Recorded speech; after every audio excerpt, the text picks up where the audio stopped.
Well, it's a beautiful sunshiny day here in Ames, Iowa, but it is not very warm, and an afternoon tradition for games in Ames, wind. And it is going to be winds gusting at times into the mid-20s. It feels like 21 degrees right now, 32 at game time. Kelly, you played the position at the highest level in the NFL. You played at Colorado State. I imagine you had some weather games there. Yeah. What does wind do to the way you have to throw a football? Yeah, no question. I think that throwing the ball in particular in this wind is certainly different. And the wind's coming out of the northwest, and it is going to be a factor. And it's particularly with Geno Smith, it seemed like it affects him more when the wind is at his back. And I was watching him in warm-up. We saw him at Oklahoma State. He's not comfortable. When the ball wobbles, obviously, there's more surface area affected by the wind. The tight spiral right there is going to be better for him. But particularly when the wind is at his back, the ball is driven downfield further. The nose gets held up in the air, and Geno seems bothered by things like that. Let's point out that he grew up in South Florida. He went to high school at Miramar, which is straddling the Broward and Dade County lines. Yeah. And this is obviously not a day that he is used to, even though he's been in West Virginia for a while. They get the cold in West Virginia, of course, but they don't get this kind of wind. So we'll see how he handles it today. Dana Holgorsen actually spent some of his youth not far from here in Iowa, and his team will kick off first. Iowa State won the toss and chose to receive. And speaking of growing up in Iowa, Paul Rhodes, literally just down the road, is a product of Ankeny High School. This is a homecoming job for him, and he has reignited the passion of the Iowa State football fans. Yeah, and I guarantee you, Paul Rhodes loves this weather. He's a defensive-minded coach, and that's the way he has built his program. Yeah, absolutely. The worse, the better for that guy. And, of course, West Virginia fans know the name Paul Rhodes from his days as defensive coordinator for Pitt, back when there was such a thing as the backyard brawl. I knew you were going to start bringing that up. That's not a very good memory if they harken back to 2007 when he ruined the title shot, particularly. His players ruined it. His plan, his game plan ruined it. Yeah, that was a remarkable effort. They were not supposed to win that game. Yeah, you need to play nice the rest of the day. The West Virginia fans did not need reminded of that. Well, it's what I do. This is the first time these teams have ever met. And, of course, it'll become a regular in the Big 12 Conference. Tyler Bittencourt to kick it off to Jarvis West, their number one. West Virginia 105th in the nation at kickoff return defense, but Iowa State hasn't busted very many long ones. This will be West. He's not even going to bust anything. That, by the way, is where the wind is blowing from left to right and steadily, and it will be here all afternoon. You really don't expect to see any let up until nightfall. So here comes Sam Richardson, the redshirt freshman. This will be his first start in college. He played all last year, and he is the third quarterback that Paul Rhodes has gone to so far. And it's different coming in a release situation as opposed to starting. When the game plan is centered around what you do, the week looks a lot different than if you're just coming in a mop-up type situation. The tailback is Chantrell Johnson, the junior from Orlando. That's very close to Winter Park, where Sam Richardson comes from. And this will be Johnson trying to get to the edge, and West Virginia right there to make sure nothing good happens for Iowa State. We have a flag down back at the 20-yard line. Carl Joseph, the number one solo tackler, and Isaiah Bruce. And here's referee Reggie Smith.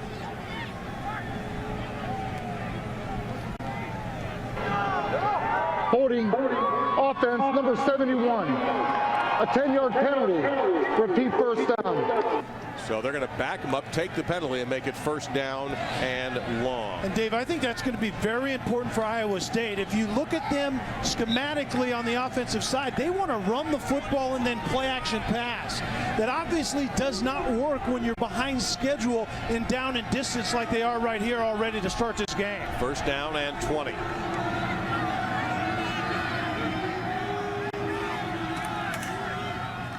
And they stay on the ground. Johnson getting outside the 15. Darwin Cook, safety coming up, gain of a couple of yards. So it'll be second down and 18 for the Cyclones, who are kind of an oddity in the Big 12, Kelly. They're not an explosive offensive team. No, they really aren't. And that's, I think, somewhat the personality of the head coach. A defensive-minded Paul Rhodes kind of builds his offense like that as well. Richardson, decent runner, and he's got some room. Trying to get out of bounds. He got about the maximum amount of yardage out of that. Out of bounds at around the 29-yard line, setting up third down and about 6, a manageable opportunity for Iowa State. And actually early in the game, this is a great decision. You can see right there isn't anyone open, and then a good decision by a quarterback early is just hang on to the ball, get as much as you can, and they're in a third and somewhat manageable situation right here. Looking first to the middle of the field, swings it out to Johnson, and he'll be just short. Did not make it. So fourth down and a yard or so in Iowa State, and this is a player to watch. Number 13, Kirby Vanderkamp, a Ray Guy semifinalist, the punter position. Didn't make the final 3, but he is incredible, almost a punting scientist. And remember, he's going to be punting into the wind, so it probably is going to be directional, and it should be a low line drive as well. Tavon Austin awaits at the left-footed punt. Not bad. Into that breeze, and he gets a little bit of an extra roll on it, but let's take a look at where they're going to finally mark it out at the 33-yard line. That's a 33-yard punt. That's not bad at all. So here comes the senior from South Florida, Miramar, Florida, Geno Smith. 336 passing yards, number 3 in the nation in passing, 35 touchdowns, 5 interceptions, yet somehow those numbers, and he's not in the Heisman race anymore. Yeah, that's exactly the best evidence that you can see that the Heisman is no longer about the best player in the country. It's about the best player having a great year on the right team in the country, because Geno Smith's numbers deserve to be at least in the top 5.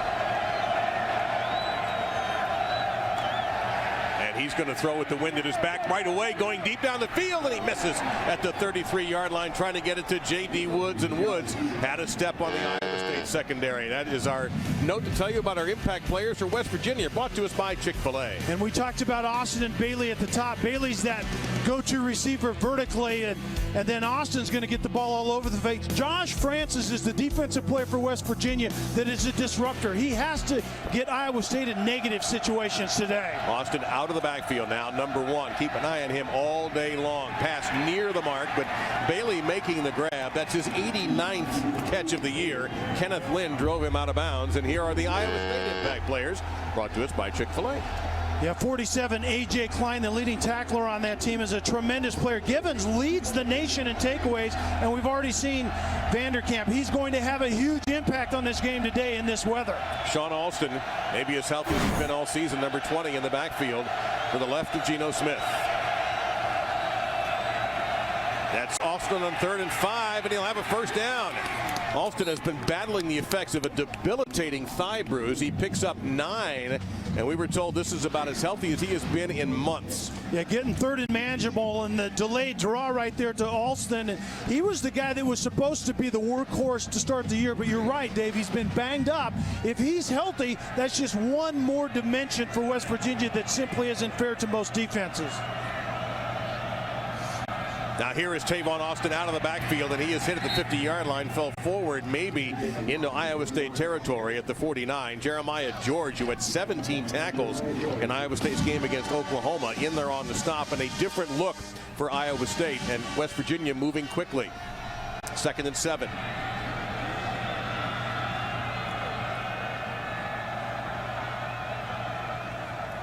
Austin stays in the backfield. He's available, and Geno Smith can't see him right now. Geno's going to take off. He'll certainly have a first down, and he'll slide safely at around the 31-yard line. Geno Smith is not a run-first quarterback, but he gashes Iowa State for 17 and a first down. You know, and I think Geno Smith's feet are actually underrated, but he typically moves to throw it, not moves to run. And right here, Iowa State is just in a man-to-man defensively, and once the quarterback breaks contain, gets outside the pocket, all those defenders are downfield with receivers. Flag down. False start coming against the Mountaineers. False start. Offense number 67. A 5-yard penalty. It's first down. And Dave, to just talk about Iowa State defensively, they give up a lot of yards between the 20s, but when you get into that plus territory, they heat you up a little bit more. The blitzes go way up, but they're very, very sound in the red zone. One of the best red zone defenses in the country. It's almost as if they flip a switch. 6 to snap it. And we've got more flags down. Hold everything. You got a good look at Tavon Austin and his breakability, but prior to the snap, full start, offense number 67, 5-yard penalty, it's first down. That's 2, said Dana Holgerson, but I don't know if he's yelling at his line or the officials. Yeah, it's hard to tell, but once again, this is exactly what West Virginia's been doing. They get a lot of yards, but they have those drive-killing mental mistakes, and we've seen 2 of them in a row right on this drive. Now first down at 20.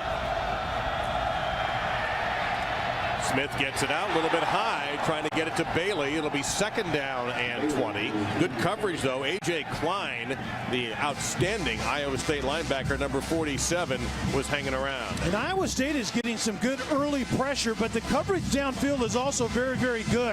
You can see Bailey coming underneath, and it's really a route that's meant more against man-to-man. They get a zone that time, and Geno Smith just throws an inaccurate pass. Austin back in the backfield, and he has it, and he has room. And look out here, because Tavon Austin in open field is absolutely unbelievable. He stepped out of bounds shy of the first down, back at the 25-yard line, but that's a 17-yard gain. It's 3rd and 3. And Tavon Austin is not a yards after contact guy. He's an incredibly quick, fast guy that makes a lot of defenders look really silly out in space. He's a guy that will do dynamic things today. Absolutely jumps off the screen when you watch him. You're breaking down tape on this offense. Unbelievable. A lot of motion. What happened there? Bailey came closer to Geno Smith, who fired it yards over his head. An interesting coaching decision coming up here, but Bittencourt's going to get an opportunity on 4th and 3. I thought West Virginia would consider going for it, but they're going to go ahead and use this wind at their back. This would be a 42-yard kick. And I think this is exactly where you want to use the wind, and most field goal kickers can drive this length home in this 20-mile-an-hour wind.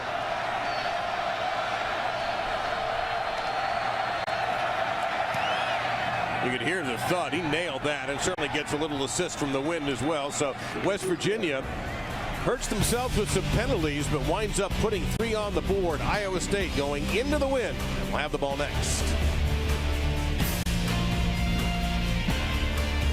And a lot of people think if Notre Dame and Matt Te'o win that game tonight, or tomorrow night, pardon me, it's going to be a tough one. The national title. I'm calling it right now. That's going to be an incredibly tough one. Absolutely. No question. All right. And the signal for Jarvis West is to take a knee, so it'll be the 25-yard line for Iowa State and the redshirt freshman quarterback, Sam Richardson. Hey, quietly, Iowa State's offense got off the field, right? That's exactly the way they play defense. They give up some first downs, they give up some yards, they get into that scoring zone, and they just simply keep people out of the end zone. It's amazing how that happens, but it's by design. Richardson got into this position starting in this game with an interesting coming off the bench performance against Kansas. Steele Jantz took a shot to the head and ended up not being able to finish the game. Richardson not only finished it, he finished it so well that he earned the starting job. Chantrell Johnson and James White in the backfield. White is number 8, Johnson 21, and that's going to be first short timeout, Iowa State. Well, that's a little bit of a surprise to come off the kickoff and not be ready to snap the ball. Now, this is the Iowa State Virtual Reality Application Center's C6. This is advanced software and hardware. You can integrate this to deliver virtual worlds that deliver interactive, fully immersive experiences. The university uses this space for both student and private company research and training and development of products and discovery and all of that. Pretty cool. You ought to be able to train quarterbacks like that. Wouldn't that be defenses, nice? I think that would work perfectly. But just do it indoors, as you see by what the weather feels like today. Richardson on 1st and 10, going to take a deep shot down the field. It's going to be incomplete, throwing into the wind, and that's going to draw a flag. A little bit of contact. Quentin Bundridge was the intended receiver, and that's Pat Miller in coverage. pass interference, defense, number 6, a 15-yard penalty, automatic first down. All right, you mentioned Sam Richardson last week. They went up on senior night against Kansas in an inspired effort early on by Kansas, but Kelly, he lit him up. He did, and he throws a really good ball. He's tremendously accurate, doesn't have an overly strong arm, but he seems to have a really good grasp of this offense, and it's just his opportunity to take it and run with it. And speaking of taking it and run with it, that's James White for a gain of 7, about the 47-yard line before Shaq Petaway, a sophomore from Steubenville, Ohio, number 36 for West Virginia, in on the stop. And now Iowa State trying to play quickly. 2nd down and 3. Keep it on the ground, 1st down, and a saving tackle that time into Iowa State territory after a pickup by 5. But if that tackle is not made by Darwin Cook, it could be big. And the quarterback zone read, and this is something that you don't really see out of the youngsters. Richardson isn't known for his mobility, but he can handle that part of the offense here today. And back to White again, and this time he's hauled down from behind by George Wright. The one-time nose tackle, number 99, sniffed that play out. That's going to be a loss of 3 back to midfield. 2nd down and 13. Wright doing a very good job of being active up front, getting off right over the center and then creating the negative play, and that's going to be huge for West Virginia today. If they can get Iowa State behind the sticks and force Richardson to make plays in the passing game, they have an opportunity to do well this afternoon. That's his 5th tackle for a loss this season. They stay on the ground. This time the hole opens up for White, and there is Cook again. Ball came out. What's the ruling on the field? West Virginia ball. It was Cook who forced the fumble. And I think Tufty, the left guard, is going to get called for hold well behind the play. So I think this fumble is going to stand. Let's see if it's really a fumble. The ruling on the field is a fumble recovered by West Virginia. During the play, holding offense number 64 is declined. Result of the play, 1st down. Yeah, I think this is going to be not only reviewed as all plays are, but it's going to be overturned. I think James White's knee was definitely down. Of a fumble is under further review. It should be. The fumble was recovered by 28 Terrence Garvin. Darwin Cook, though, that's the 2nd time he has tackled White before White was going to explode. And so we're going to take a couple of looks at this. I agree with you completely, Kelly. I do believe that his knee was down before the ball came out. A very good tackle by Cook coming up there and run support out of the secondary, but I think you're right. I think the knee's down, ball's in possession. I think this is going to be overturned. And in the meantime, Iowa State had a holding penalty. Tufty, the left tackle, got called for holding, and West Virginia declined it. So if this is overturned, do they get to go back and rethink that through? That's why Dana Holgerson makes the coaching salary. Because you obviously want to take the holding penalty if that ball is going to be down before the fumble. I'm actually surprised they even bothered to ask with that, having to figure this was going to be reviewed by the booth or possibly even challenged. After further review, the ball carrier was down by rule. However, the foul for holding offense number 64, a 10-yard penalty, repeats 2nd down. Yeah, now, of course, it's as if the play was just a simple holding penalty. So back them up they go. Both teams a little sloppy with penalties early. West Virginia messed up their last drive, their first drive, with 2 false start penalties in a row. And now Iowa State gets popped all the way back to the 40-yard line, their own 40-yard line. Looking for 64. I'm not sure exactly where 64 disappeared to be honest with you. He was actually already on the ground, the left guard, and he's Tufty. You're exactly right. He's the one that got called for the hold. Richardson in trouble, and he's going to be hurled down right at the 40-yard line by Josh Francis, one of our impact players. No gain on the play, the senior from Damascus, Maryland, and it's going to be 3rd down and 23 for the Cyclones. And obviously, if you're Iowa State right here with the redshirt freshman in his first start, as Richardson is, you want to be very, very careful early in the game, well behind the chain. And throwing into that breeze, too. It's not really a breeze, would be too polite of a way to describe this win.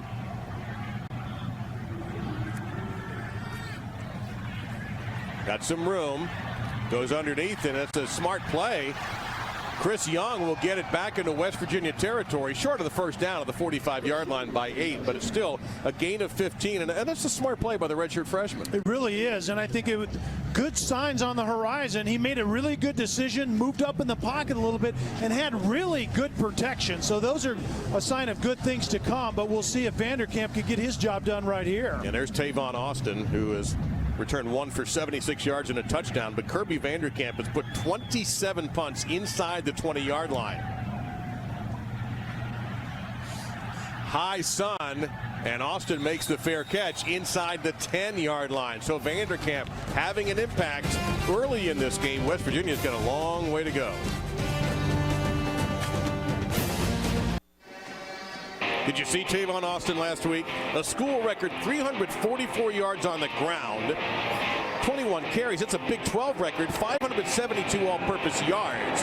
Ran for 2 touchdowns, and yet West Virginia lost the game to Oklahoma 50-49. They had a missed PAT, and a 2-point conversion went off the hands of Stedman Bailey in that game too, in the second half, that may or may not have made a huge difference in the game. In the meantime, Austin in a position where West Virginia fans don't want to see him off the field.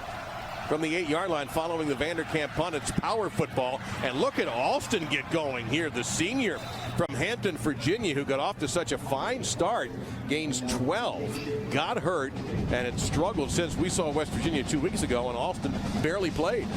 And at almost 240 pounds, Alston gives them a dimension that this offense typically doesn't have. A true kind of one-cut and downhill thumper in that zone running scheme. And you saw it on that play right down Main Street. That's spiked to the ground by David Irving, a player the Iowa State coaches said has really come on this season. The junior from San Jacinto, California. It's 2nd down and 10.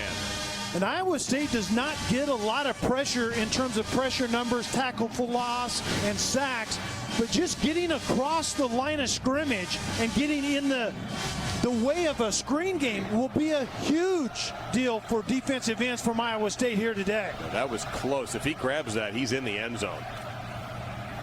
So they go back to the ground. Austin.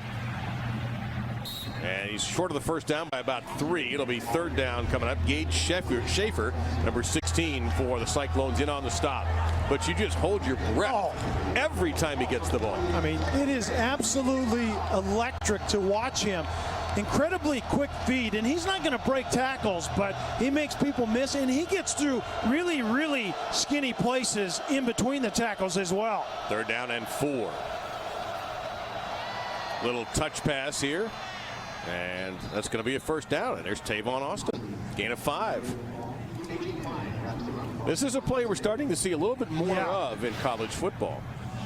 They actually call this a lot of times a forward pass as opposed to a handoff. And if the quarterback possesses it where he can control it for any length of time, it's a forward pass. But the bottom line anyway is any way you can get it to number 1, it's good with us.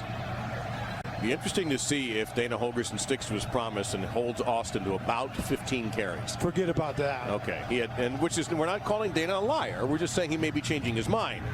Underneath, this is J.D. Woods, and a good effort by Woods fighting with Cliff Stokes, the cornerback out of Tallahassee, Florida, and he is pretty close. Now they did give him the 1st down. That was a great individual effort by the redshirt senior. Well, the one question we had is how is Iowa State going to defend? We'll check the spot right at the very end. It seemed like a very good mark like you talked about. Yeah, I think he got it. Yeah, I think you're right. And the officials agree with us. A lot of movement on this play, and it's a short pass. And this is Andrew Bowie, and he'll pick up about 8. The other West Virginia running back we expect to see get the ball today, Cleon Lang and A.J. Klein on the stop for Iowa State. But that is a pickup of about 7. That looked like something out of the Harlem Globetrotters pregame weave. Yeah, movement all over the place, and 2 running backs in at this point in time. Alston back in there again as the pounder going downhill.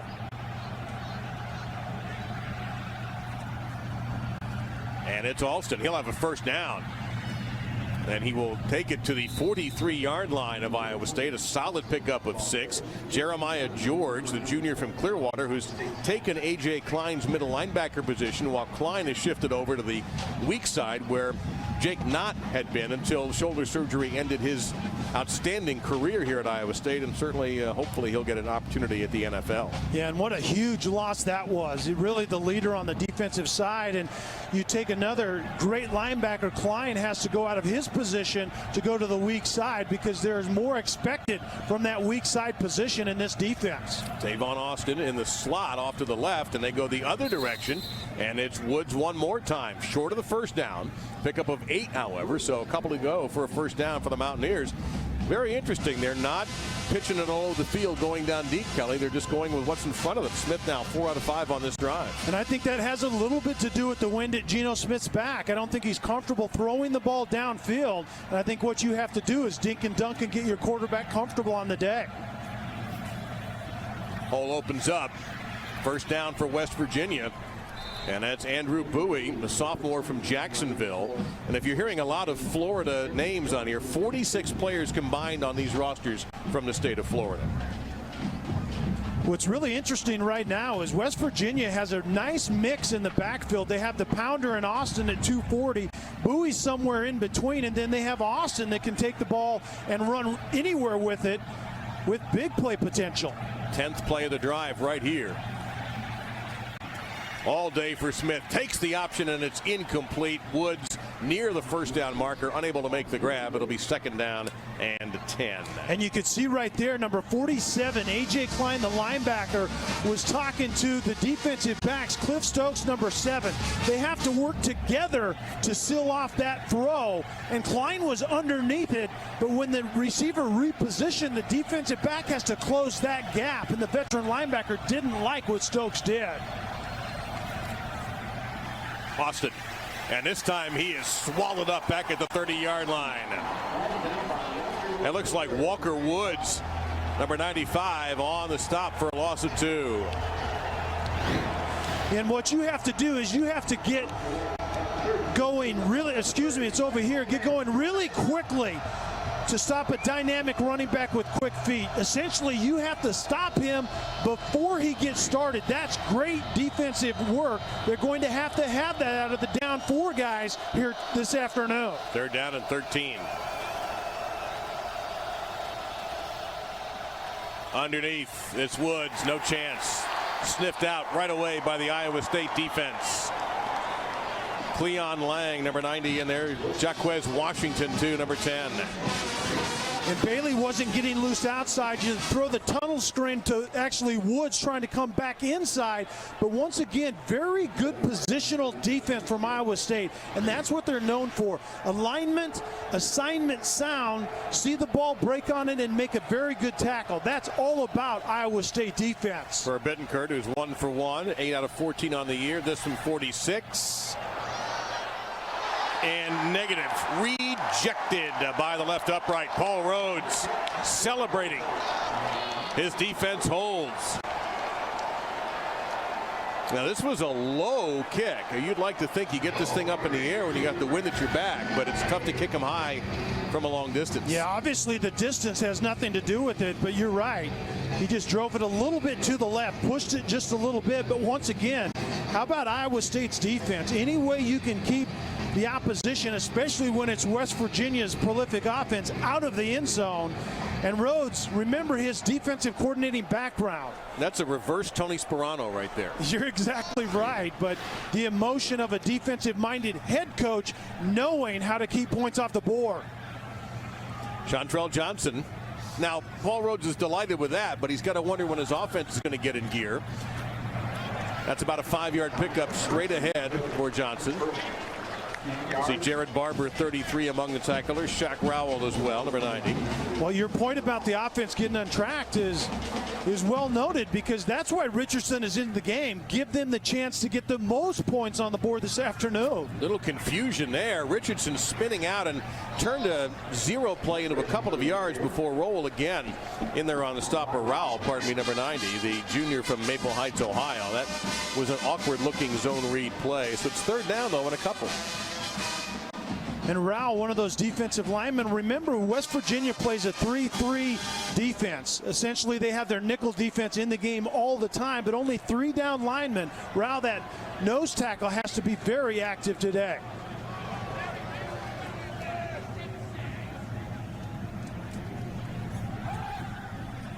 Richardson's got the edge if he wants it. Can he get to the marker? He can. A first down for Richardson on the ground. 10-yard gain. Once again, a young quarterback making a very good decision. Essentially, his progression down the field is 1 receiver, 2 receiver, and the next option is just to run the football, and he's making very nice decision, moving the chains early in this game. Jeff Woody is now in the ball game. He gets it. And the fullback, they're not booing, they're yelling Woody. He got about 3 yards there. A junior from Pleasant Hill, Iowa. Josh Francis on the stop. Richardson, you mentioned the decisions. He's now run the ball 4 times for 23 yards. And you can see he has pretty decent mobility. They actually have a package in the run game where it's designed quarterback keeps, but his plays have come off of really good decisions in the pass game. Is he going to bleed the clock or snap it right before the end of the quarter? And that should be the end of the quarter. Prior to the snap, that's the expiration of the first period. And also the end of it as well. Reggie Smith, an erudite official. Oh, the music here is unbelievable. The presentation of college football presented by Kate Jewelers will continue after this message and a word from our ABC stations. Senior day here in Ames, Iowa, on the Iowa State campus. There's quarterback Steele Jans, who's not starting, did not start the game. Jake McDonough did, the outstanding nose guard who had a battle with celiac disease, and then the tremendous linebacker A.J. Klein, and finally Jake Knott. And you see, unable to play since he had shoulder surgery following the Baylor game. So what does he do? He straps on a headset and helps coach. But he's working with the defense right now. Iowa State has the football as we start the second quarter, 2nd down and 7. And yes, it's a Big 12 game, and it's 3-0. Straight ahead, Jeff Woody right to the 50-yard line. So let's remind everybody very quickly what the wind situation is here in Ames. In the first quarter, Iowa State was going into the wind, which is coming out of the northwest. That's what those flags will look like for the rest of the afternoon. Now they've got the wind at their back. And you see, feels like 17 degrees, and those gusts of 32 are frequent.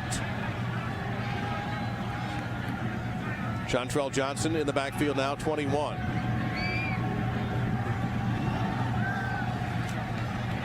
Underneath, boy, he had a receiver open at the sticks and instead goes over that. And Josh Lenz, the senior, made a great catch.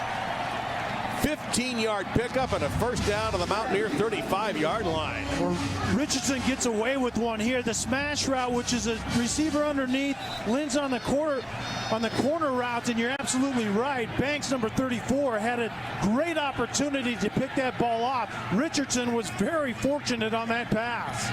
Probably watched too much Robert Griffin III yesterday and figured I can just throw the ball anywhere. He was quite hot, wasn't he? Yeah, I think he was pretty good. And this is Johnson, and he is enveloped by Wright back at the 39-yard line. Second tackle for a loss for the big redshirt senior from Miami. A loss of 4 there. 2nd down and 14. The defensive tackles are having a great start to this game, and they're the ones that's forcing negative plays and getting Iowa State out of their comfort zone behind the sticks, as they are once again right here. They gave him a yard, so it's actually 2nd and 13.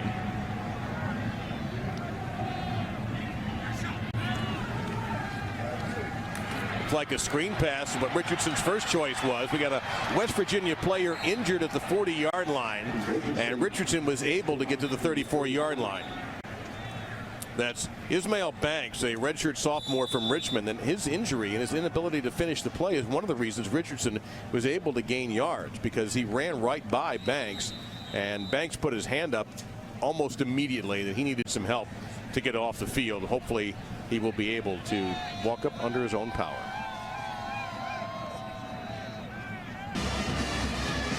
And Ismail Banks able to get up with some help. And Kelly, take us through what happened to him here. You can see him right there. Banks is going to come in, and Gary just throws low, which is legal as long as you're going to the sideline. And then it just looked like it, actually not the leg he was hit on, but the next step, something happened with his knee as Iowa State was trying to get the tunnel screen underway. So in the shadows, which are just about taking over this field, that last little strip of sunshine over there at the top of your screen. 3rd and 9 for Richardson. He's run successfully today, and he's going to tuck it, but he's got company this time, and he'll be short of the first down. Now, don't forget, Iowa State has the wind at their back, and they've got a good kicker, Edwin Arceo, who's 10 of 41, and he has a long of 51, and he will come on out to try one from what looks to be 47 yards. So far, this will be our 3rd field goal attempt, if this is not a fake, going with the wind at their back, and West Virginia is 1 of 2 with Tyler Bettenkirk.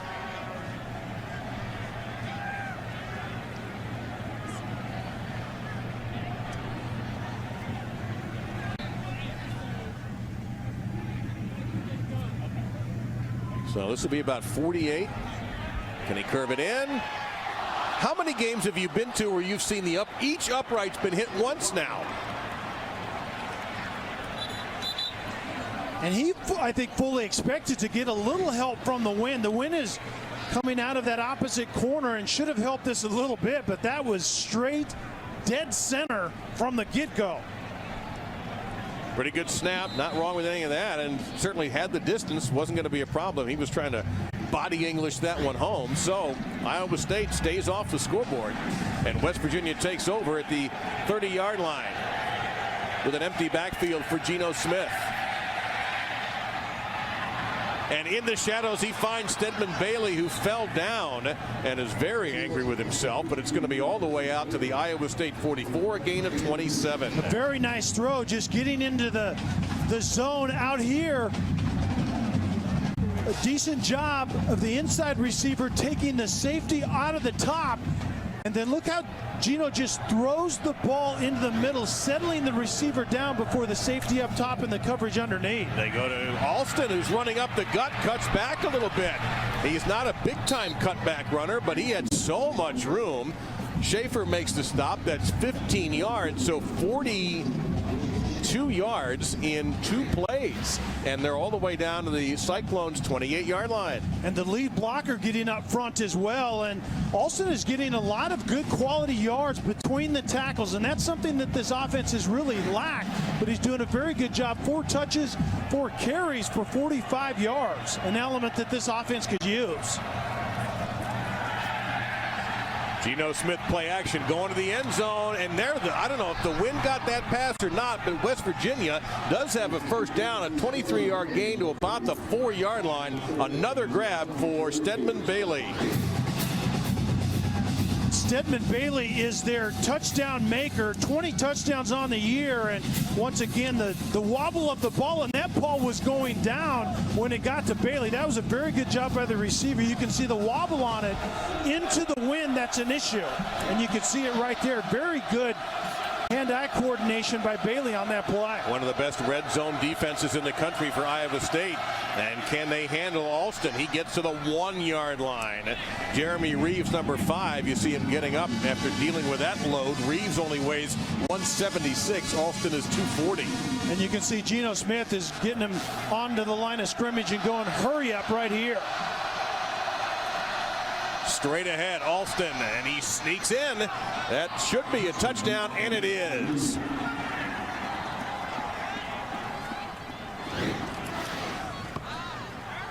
We'll see if Alston gets over, but he's kind of the jackhammer inside, and absolutely he closes out that drive. But that's an element you can see this offense has been missing. Dana Holgorsen told us Geno Smith has taken the blame for our lack of productivity in our 5-game losing streak, but it was without a run game.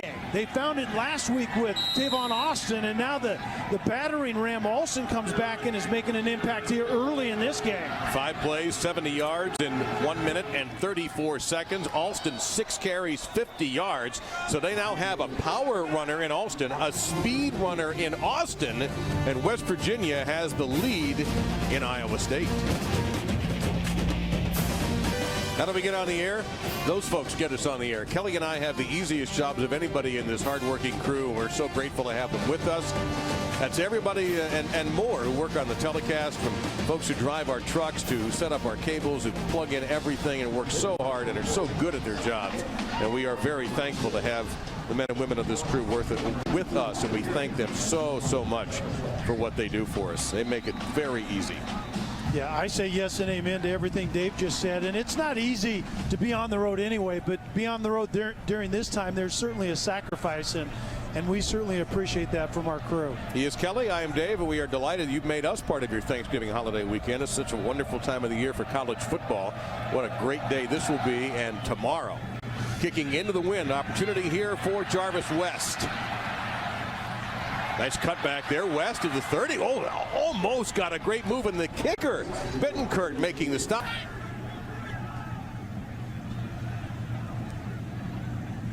James White, the tailback. And instead they're going to run jet sweep. And that's Aaron Horn, number 3, and he is hurled down by Carl Joseph. Outstanding freshman from Orlando, who has played probably as well as anybody on that Mountaineer defense this year. It's going to be second down at 6.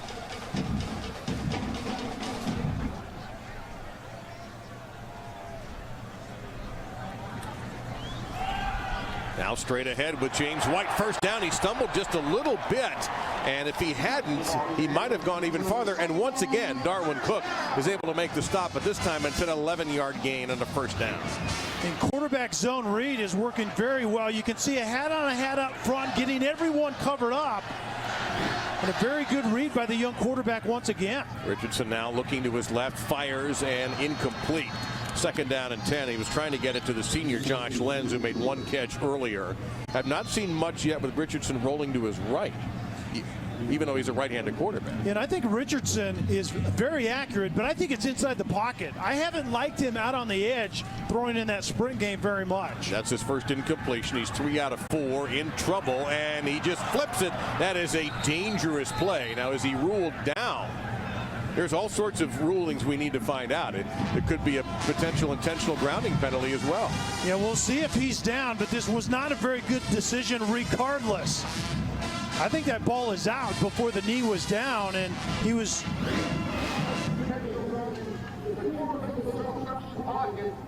I thought that might be the ruling, but still the officials huddled before that. Now Richardson's missed his last 2, and it's third down and 10. And regardless, outside the pocket, inside the pocket, wherever it was, that was not a very good decision. He did have Kurt Hammersmith, the tight end, in the general area, but hang on to the football. You can see that pressure that West Virginia is showing early on. They want to get pressure on this young quarterback. And here they come. Richardson hangs in, guns it, and he has the first down into West Virginia territory. The catch made by Jerome Tiller, and down to the 42-yard line after a 12-yard gain. And at the end of the day, the young quarterback goes to the right guy. The pressure guys are right here. They're going to get after the quarterback, but the outlet receiver, that's kind of the pressure regulator right there. And Iowa State playing some hurry up. They give it to James White for a gain of a couple. Second down and 8 coming up. And Iowa State doesn't go hurry up typically anyway, but you would think they would even do less of it with this young quarterback in there. Richardson now, he rolls right. He's got a huge gap, but he'll tuck and go. Richardson to the 30-yard line. That's a first down, and here come the flags.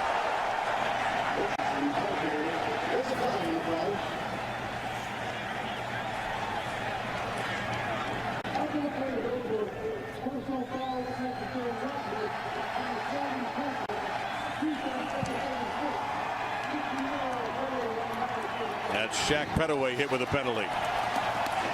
You can see the very good decision. Man-to-man coverage leaves a lot of room, and then Pettaway comes in and leads with his helmet, throws a flag. I think a very good call by the officials.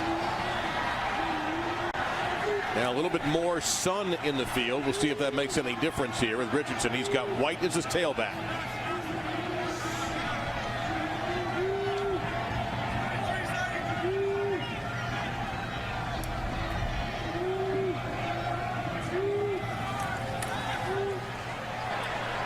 Under some pressure again, Richardson scrambling left. He's in a little bit of trouble, and he'll make something happen. Richardson picks up 7, almost 8 yards. Got a round right somehow. I think we were kind of undersold a little bit on Richardson's feet. He obviously has very good feet, and I think once that adrenaline kicks in, he's made very good decisions. First charge timeout of the half. West Virginia. I think West Virginia just wants to get them huddled up and see if they can get their guys on the right page. 8 carries, 48 yards for the redshirt freshman Sam Richardson, frustrating Dana Holgorsen and his defense. Off the timeout called by the Mountaineers, 2nd and 3.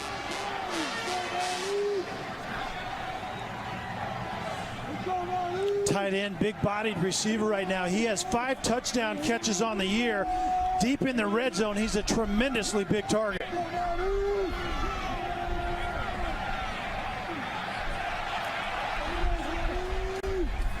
Looking in that direction, to the middle of the end zone, incomplete. Trying to fit it into Jerome Tiller, so here's 3rd down and 3. And that's the game they were working. Braun, the big tight end, was inside. He actually ended up breaking outside, and then Tiller comes in right behind him. And this was just poor ball placement. If that's another 1.5 feet inside, that's a catch. Here's the 10th play of the drive. Iowa State 3 out of 5 on 3rd downs.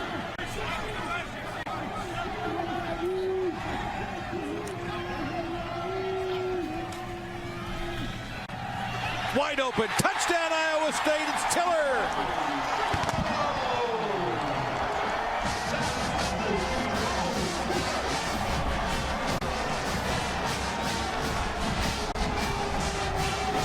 Take a look at this route. The fake inside and whoop, over the top right there.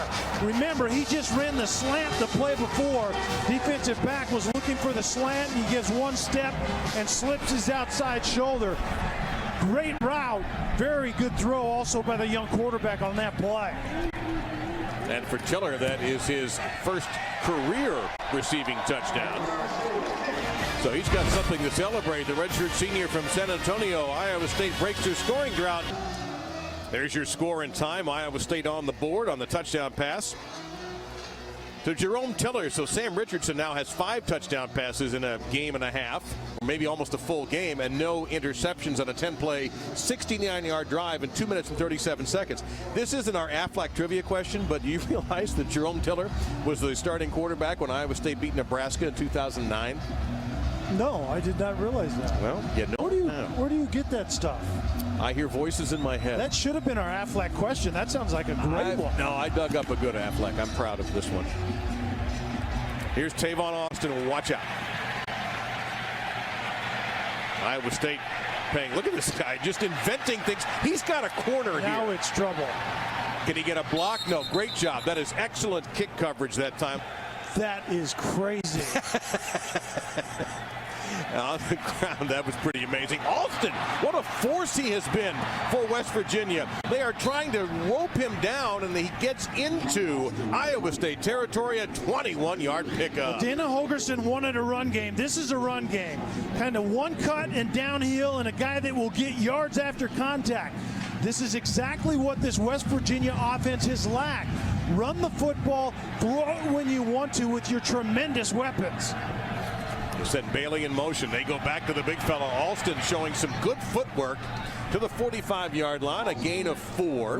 2nd down and 6 coming up. Schaefer and Lang in on the stop for the Cyclones, and Alston will check out, but that may mean Austin coming into the backfield. Yeah, now you have the true change of pace. Alston is a guy that will absolutely batter you, and then you go in with amazing speed in the backfield.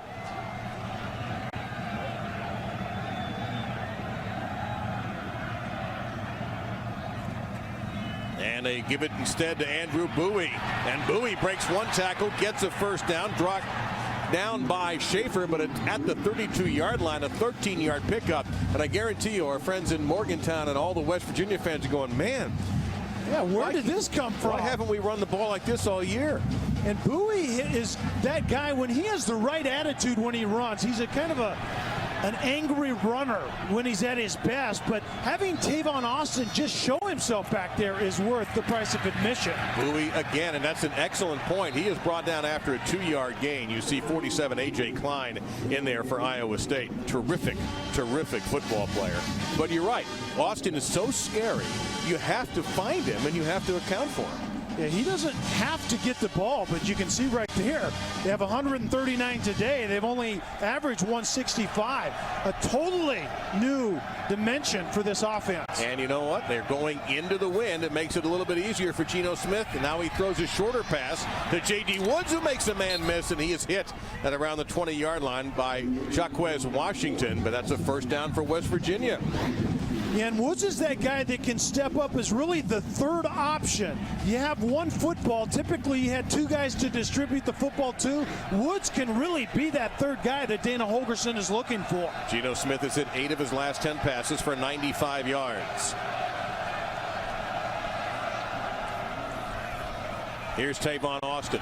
Flag down. Austin 2. Only a 2-yard gain. Let's see what the penalty is all about. Offside. Defense, number 98. 5-yard penalty, repeat first down. That'll be first down and 5 as Henry Simon was caught. And Dave, what that running game does, and then that screen passing game to Woods away from Bailey, it's creating a one-on-one situation outside with Bailey. And that's asking for trouble if you're Iowa State. Alston, a late add into the West Virginia huddle. And he brings the play, and he'll stand behind Geno Smith. But where is Tavon Austin? In motion. And there's Alston. And he is just unstoppable at the moment. Another first down, a gain of 6. But you can see the effect of having Austin moving around on the line of scrimmage or in the backfield, because defenses have to adjust to that. They have to. And then you get the downhill runner in Alston. First down and goal. And here's Austin trying to get to the edge. They're waiting for him. And he still is so, even if you think you've got him contained, he's everywhere. Yeah, the touch pass once again by Geno Smith, but he likes this. He almost comes to a complete stop, redirects, and then he has an afterburner and can get to that high-end speed that most human beings can't. That's where he has a tremendous advantage. Iowa State barely got a 12th man off the field in time. They made a late substitution up front. That's our Tavon Austin tracker. Down to the end zone. Touchdown, Bailey. Stedman Bailey. Touchdown number 21 on the season for West Virginia. And Nayland is outside and just clears out the quick out route. The accurate and quick throw, and then he appears to get that across the end zone. There's no doubt about that. Good hands, good body control, and gets that ball across the end zone. Yep. Kicking the pylon never hurts either. Good luck defending that offense when they have all of those weapons working together. West Virginia needs to win this game today or beat Kansas next week if they can't win today to become bowl eligible. They are part of the way there with an impressive, balanced offensive attack. You don't have to run to make that flag blow in the breeze today. And West Virginia celebrating, building up their lead back to 10 points, 17-7 with another Stedman Bailey touchdown. I say another, that's his first today, but 21st on the year. That flag bearer may end up in Iowa City with this wind if he keeps holding on to that thing. There you see the wind gust, and it is blowing into the face of Tyler Bittencourt, the kicker. So he just says, I'm going to kick a ground ball. Taken up by Brunn, the tight end, and Tonkery and Kiewatowski just belt him at the 35-yard line. All right, now I dug up this Affleck myself for whatever that's worth. Our Affleck? Affleck! Trivia question. What former West Virginia linebacker was the first NFL player on the cover of Time magazine? I heard you give it away earlier. Yes, I did. So some of the suspense is gone, but let the folks at home mull it over. Now, I guarantee you, the West Virginia fans already have it. Chantrell Johnson's the tailback, number 21 for Iowa State. They scored on their last drive on Sam Richardson's touchdown pass to Jerome Tiller. And Richardson on the zone read gets about 5 to the 40-yard line. 2nd and down and 5 coming up. Isaiah Bruce on the stop. What do you think of Richardson so far? I really like his decision making, and he has better feet than we were told that he had. So I like it so far, and mainly at this stage of his career, he has to make really, really good decisions. So far, so good. This time he hands off to Chantrell Johnson. Johnson trying to make a miss. You see George Wright on the back end of that play, but he had some help. Isaiah Bruce, the last guy to get off the pile there, 31. And Josh Francis also destroyed the play. And defensive coordinator Joe DeForest from West Virginia, that's what he wants, is just create something negative somewhere along the way that forces a third and not so manageable situation that we see right there. And that's where Richardson has to prove that he can make plays in the air. That not manageable is 9. Now West Virginia backs a safety. Well back. And almost intercepted. You see all the white shirts. Terrell Chestnut, a freshman from Pottstown, Pennsylvania, had his hands on that. It was 4th down and 9. And Bundridge was, you can see the rolled up corner trying to get into that fade void, and then the safety Cook coming off the hash. And Richardson was staring down the receiver the entire time. And what that does is it gives the safety coming off the hash free reign to just immediately break on that football. That was trouble waiting to happen. Kirby Vanderkamp now with the wind at his back. High kick, but not a great one. That thing hooked left, and West Virginia will get some decent field position out of this. All right, let's get the answer to our trivia question. What former West Virginia linebacker was the first NFL player on the cover of Time magazine? The great Hall of Famer, former New York Giant, former Washington Redskin, and Redskins broadcaster, Sam Huff. Heck of a player. 22-yard punt. I wonder if that Affleck duck realizes that a lot of my family has that on the Thanksgiving table. Oh, around your place, yeah, I believe that. On the ground, here's Austin. There you see some of the dynamic moves he can make in a short period. And that's about a 10-yard gain. We'll see if he gets the first down. There is the photo. And also, even before there was an NFL Films, I think it was CBS that did a special called The Violent World of Sam Huff, where they wired him. And I don't think you can find it anywhere. But I've seen some clips from it. It's fascinating. 2nd down and a yard to go. Geno Smith, plenty of time. Flag is down. You see that it might be a hold. Here's Bailey. Ooh, he took a shot from Dion Broomfield, number 26. But let's see what this flag is. Holding offense number 62. 10-yard penalty. Repeat, 2nd down. And 62 is Curtis Fight, and he's the one who's coming off the field. And they played a lot of tackles this year. They've actually been rotating tackles, about 3 of them, but you can see right there Fight gets beat early and then gets hurt, but ends up grabbing a hold and gets called for the holding penalty on that play. And West Virginia is going to have to overcome that penalty if they're going to get points here. But you can see right there 62 is out of the game, and they played a lot of right tackles this year. So Nick Kindler, 79, will be the guy. 2nd down and 11. Under 2 minutes in our half. Draw play on the delay to Bowie. Maybe a yard, and that's going to be all. A.J. Klein in there, 47. And he was joined by Henry Simon, 98. So here's 3rd down and 10. And 3rd and long situations is typically where Bailey shows up. He's the vertical receiver. 2nd charge timeout. Iowa State. 30 seconds remaining. That's a smart idea because they're hoping their defense will stiffen and get the ball back. Chaos will ensue. Speaking of chaos, here's an individual band of chaos and Tavon Austin, and he gets it out to the 44-yard line. Gage Schaefer, who's playing for Darrell Givens at strong safety. Givens we haven't seen on the field at all. That's a major loss for Iowa State. Timeout. Iowa State, 30 seconds.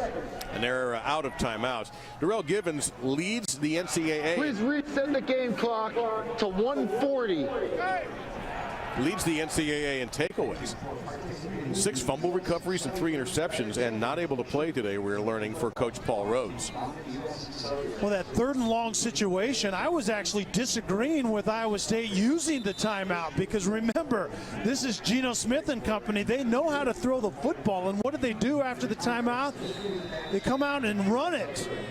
I question that. I'm just not sure. The wind is certainly a factor, but I don't think it's that big of a deal. You have to give your quarterback a chance to make a play in that situation. Well, Bittencourt is punting into the wind. I have a thought on that. We'll get the punt out first. I'm going to argue that that wasn't such a bad idea. Bittencourt, that's a tough kick to make, and watch out here, Iowa State, because if that takes a funky bounce, and West Virginia covers it at the 28-yard line, a 27-yard punt. The only thing I would argue in favor of West Virginia is they gave the ball to Austin. I know that they expect that from him, but that's asking, I think, a little bit too much. They were certainly, I think, by the play choice, trying to catch the defense off guard. But remember, the defense is thinking big play as well when they see number 1 in the backfield, so they're defending that accordingly. But I think that was kind of a playing awfully conservative for Dana Holgorsen on that last drive. 92 seconds for Iowa State. They don't have a timeout. They threaten blitz, and instead they back out of it and stunt, and a slant pattern going to be right around the first down marker. Don't forget, in college the clock stops for first down. Josh Lenz making the grab. They do get the first down, but the clock starts immediately when the ball is marked ready for play. Richardson, that pass tipped. 2nd down and 10 coming up, stops the clock with 1:16. Looked like Isaiah Bruce got a hand on that. Don't forget the Capital One halftime report coming up next from our studio. John Saunders and Jesse Palmer will take you through the highlights of the Nebraska-Iowa game. State of Iowa, the focus of college football today. The great state of Iowa. A couple hours to the east down I-80. And a lot more, plus a lot looking ahead, too.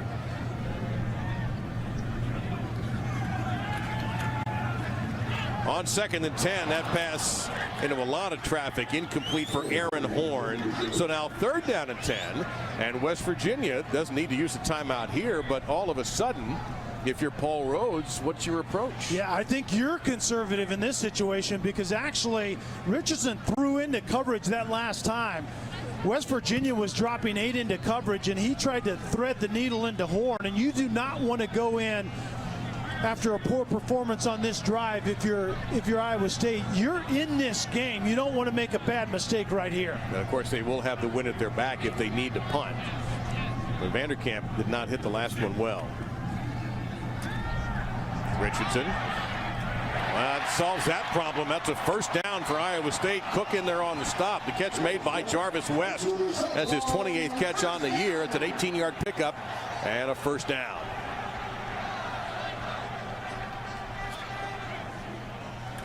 Looking left, firing in that direction. A diving grab is made for a short gain by West of 4 yards. Make it 5. We'll call it 2nd down and 5. West trying to get outside.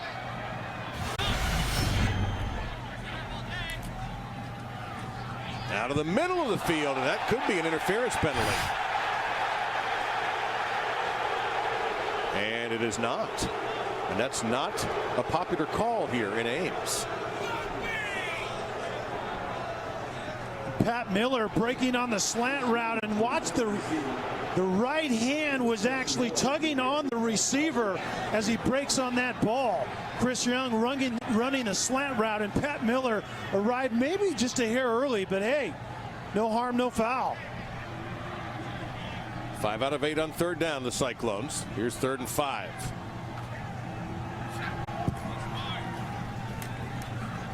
Richardson got belted and overthrew that one. He got hit. Hardest hit he's taken today.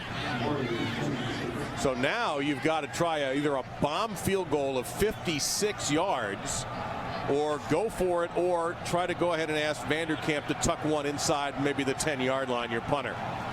Well, it certainly appears that Iowa State is going to go for it right here, but you're right. If you have a punter that's such a good weapon, you're out of timeouts 34 seconds. And the other team has 2 timeouts, and the clock isn't starting because it was an incomplete pass. And Geno Smith at quarterback.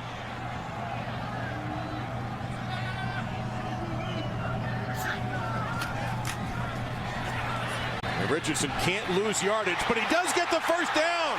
Richardson inside the 20-yard line, and a touchdown-saving tackle made by Carl Joseph. 26 seconds remain. Well, Dave, you saw all of the pressure that West Virginia was bringing, and what that translates into is man-to-man on the back end. Quarterback breaks contain, a lot of room to run. Toward the end zone, open. Is the pass underthrown? Is it good? It's a touchdown. Josh Lenz.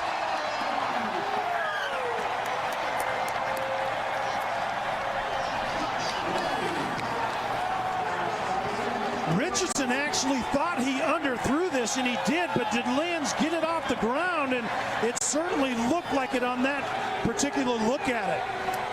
I would agree with the initial call on the field. Of course, the booth will make double sure this is a touchdown. And here comes the whistle, understandably, unless this is being challenged. Yes, West Virginia is going to take one of their timeouts. Second charge timeout, West Virginia, 30 seconds. But notice he did not announce they're challenging the play. And remember, every play is being looked at by the replay booth. And so the challenge is almost obsolete these days. You'll see if he gets his hands under it.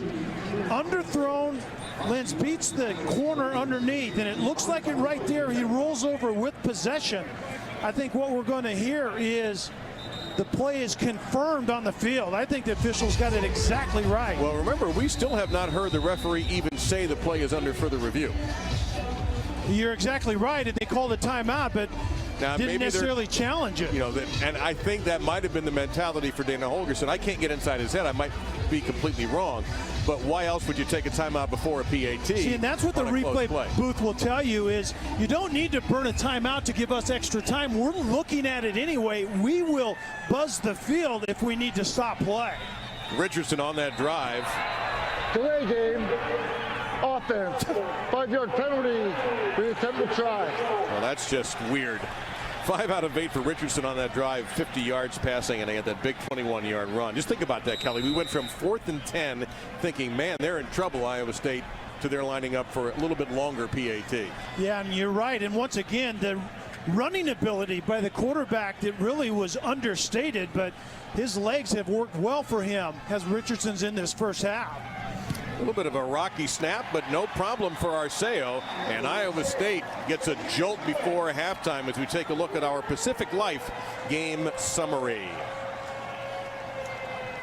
That's a good look at Jack Trice Stadium. And you get folks spread out on the berms on the sides. And Tavon Alston, 81 yards and a touchdown. Bailey, 66 yards, his 21st touchdown catch. And Richardson in his first start. And yeah, Kelly, you're right. He has been a surprising weapon with his feet. And the majority of those have been chain movers. Really good decisions on second and unmanageable and third and long situations as well. He's used his legs to convert, and that has been the difference, I think, here in this first half.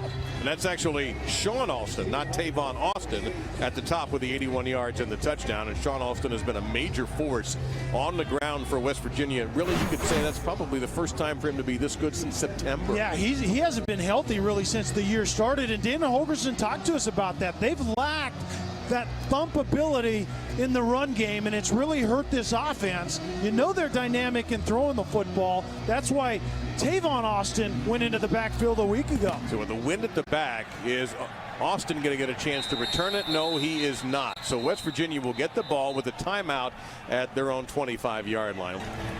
Oh, brother, that is going to be noisy.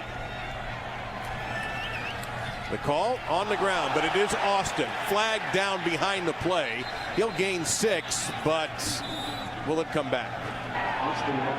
Holding offense number 67. 10-yard penalty, repeat first down. That's the 6th penalty for 58 yards against the Mountaineers. The Spain 67 right there gets beat quickly inside and then just chooses to grab him. Nelson, 31, made a really good inside move, and then if you're 300 plus pounds and you hold your hands in the air and say I didn't do it, typically you did do it, and the officials obviously knew it beforehand. Well, they'll give it to Austin again because he can break virtually anything. He gets a nice gain of 9, but Iowa State's done a better job of defending him than Oklahoma did. And West Virginia, however, will take the lead in the halftime, 17-14. This is ESPN College Football presented by Kay Jewelers, and it's West Virginia over Iowa State, 17-14. And interestingly, this game has been decided as much by the ground games of both these teams, both the expected and unexpected. Yeah, West Virginia has more rush attempts than they do pass attempts in the first half. And then Richardson, the redshirt freshman quarterback, getting it done on second and third and long with his legs. We didn't hear anything about his legs. And they've worked very, very well so far. Meantime, West Virginia has run the ball well with Shane Alston and Tavon Austin. And it is going to be West Virginia football on a cold day in Ames, where it feels like about 17 degrees with that wind going from left to right. And this is Stedman Bailey on the kickoff return out to the 31-yard line. Dave Lamont, Kelly Stauffer, and our ESPN crew here, very, very happy to be with you in Ames, Iowa, and around the country as we show you our Pacific Life game summary. And Geno really hasn't gotten off in the pass game yet. He's made pretty good decisions, been frustrated a little bit, a couple of throws down the field, but it's been very controlled. But at the end of the day, he's getting it done with his running backs. And then Sam Richardson, the 73 yards rushing typically were drive extenders. And then he found ways to finish drives as well. So on the ground goes West Virginia, and here is Austin. And he just takes it out of bounds rather than take the hit from Jacquez Washington. That's a good gain, though, on first down. It'll be a pickup of about 6, second and 4 coming up. And the diversity in West Virginia's run game in the first half was, I think, the issue for Iowa State. They have the speed of Austin, and then Alston comes in and just is a battering ram between the tackles. Austin splits out. There he is in the second of those 3 receivers to the left.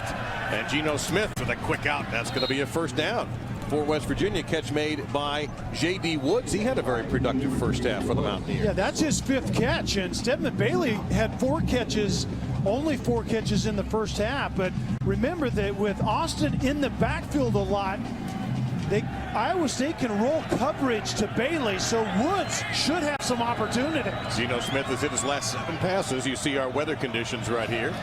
That's a steady wind, too, today, and it gusts higher. And in traffic, and Smith, that was a laser shot. And a catch made there by Bailey. Tackle made by Kenneth Lynn. And again, the Iowa State secondary functioning without a key player. Strong safety Darrell Gibbons not playing today.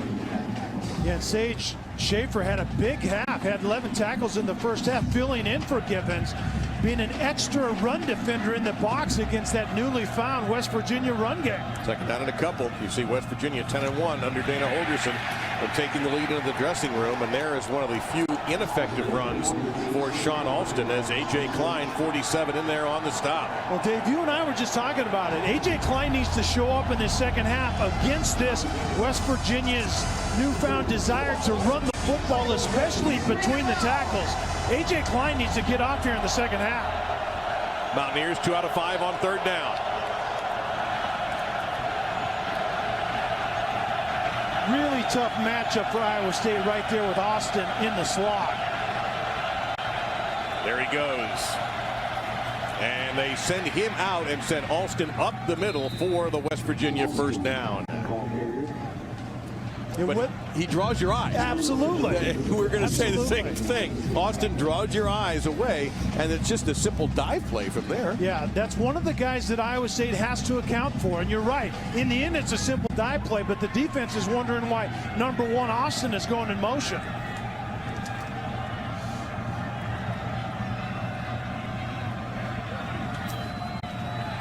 And Geno Smith out in the open, gets it completed to Connor Arlia. And there you see Jacquez Washington, number 10, kept that play from doing anything. As a matter of fact, they're going to lose a couple of yards. Second down and a dozen. Yeah, great reaction out of the secondary by Washington on that screenplay. And Arlia is not exactly the guy that you're going to build touches for, but they wanted to change it up. But great reaction by Washington right there. There's the veteran defensive coordinator, Wally Burnham, for the Cyclones. Old school.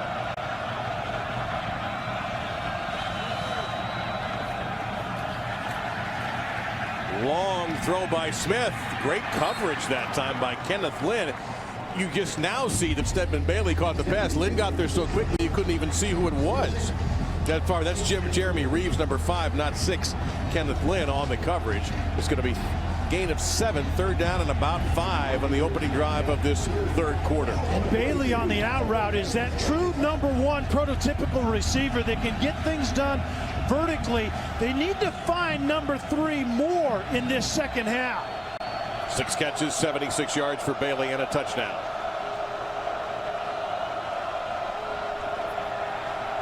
Underneath they go. This is Arlia, and he'll have the first down. He got hit, but he got the first down.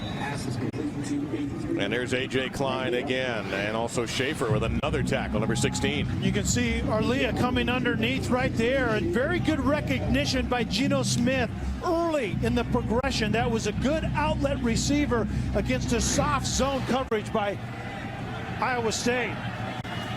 11 in a row for Geno. Now he'll hand off to Austin on the short side of the field. He does not get very much. It'll be 2nd and long coming up. They didn't give him a lot of room to work with in the first place, and there's Klein again. Absolutely. I think Klein got the message at halftime that he needs to be more active. This isn't a West Virginia team that wants to throw the football all over the parking lot. They had a run mentality in the first half, and A.J. Klein needs to be that counter for Iowa State's defense.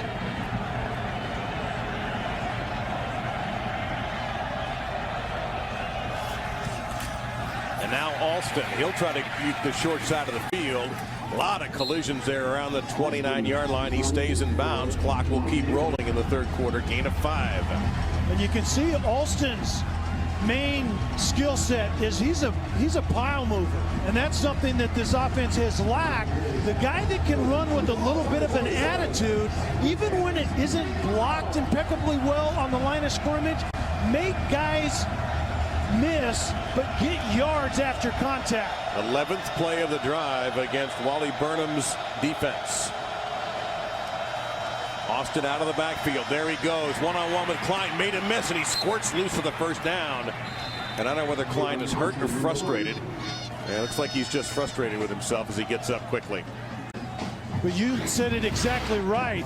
You can see Austin coming out of the backfield. Geno sees the one-on-one with the linebacker. There isn't really many linebackers in the entire country that want to be one-on-one with Austin out of the backfield. First down, West Virginia. They're not going to like playing Austin on Sundays either. Geno Smith looked deep down the field, flag down behind the play. The pass caught at the 17-yard line by J.D. Woods, but yeah, I think Jeff Braun, the right guard. Number 57, 10-yard penalty, repeat first down. And Braun really didn't need to do it, but you can see him right here at the end of the play. Geno was going to get this ball off. He understood the pressure. And right there, the up and under, and Geno is moving away from that pressure anyway, but it's instinctive for a guard to protect the quarterback, and I don't blame him one bit. Well, yeah, you're a quarterback, that's why. I love those guys up front. First down and 20. And there's that little tap to Stedman Bailey, and that's going to get inside the 30 down to the 28, maybe the 27-yard line. Still going to be a little bit of work here. They've got to get down to the Iowa State 13 for a first down, for 2nd and long. And a lot of offensive football is whether you can overcome a potential drive-killing play somewhere along the way. And we've already seen the holding penalty has been presented to West Virginia. Can they overcome it right here? West Virginia with that brisk wind at their backs. Should be a favorable matchup down here. And they're going to run in that direction. And over to the 25-20. And there is Klein again, number 47, right in the face of Austin. Almost a penalty. A little bit of yapping going on now with Jeremiah George, number 52 for Iowa State. I wonder if Klein can actually watch tape. You can see the look in his eyes. Much different attitude out of their leader on the defensive side in this second half. He's going to play at a different level here in the second half. This is his last game in Ames, a senior from Kimberly, Wisconsin. Here he comes on 3rd and a dozen on the blitz. Geno Smith in trouble. He got away and he's sacked. Brought down by Cleon Lang. And Geno Smith, look on his face like, where did all of those people come from? It's 4th down and 13. And here comes the kicker, Tyler Bittenkurt. Iowa State bringing all kinds of chaos, and that's what Wally Burnham likes to do. When an offense is driving the football, Iowa State will try to bring pressure to create that negative play. They've been successful so far in the second half. First sack of the game for either team. Bittenkurt 1 for 2.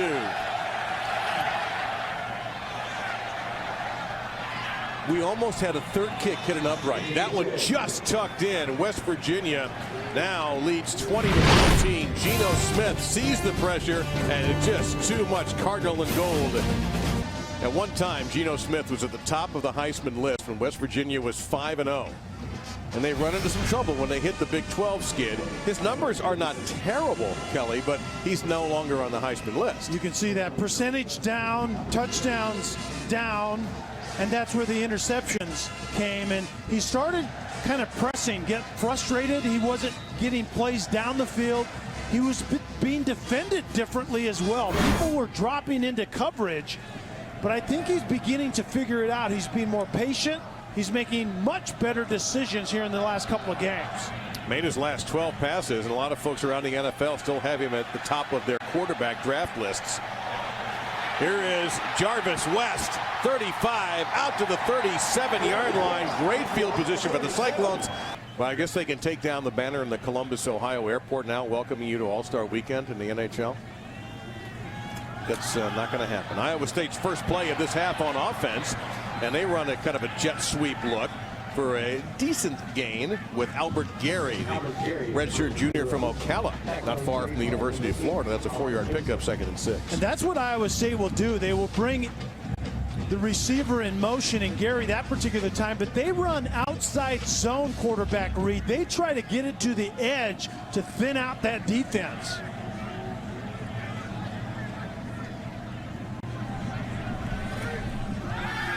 The redshirt freshman Richardson, he's taking off again. He's got a little bit of room, made a man miss, and gets into West Virginia territory at the 47-yard line before the tackle made by Shaq Pettaway. That's a gain of 11, and Richardson is the leading rusher today for Iowa State with 84 yards. Yeah, the most productive part of Iowa State's offense has been this young man's decision making. And a lot of times as a young quarterback translates into use your feet well. Yeah, he uses his arm well. Wide receiver wide open near the marker.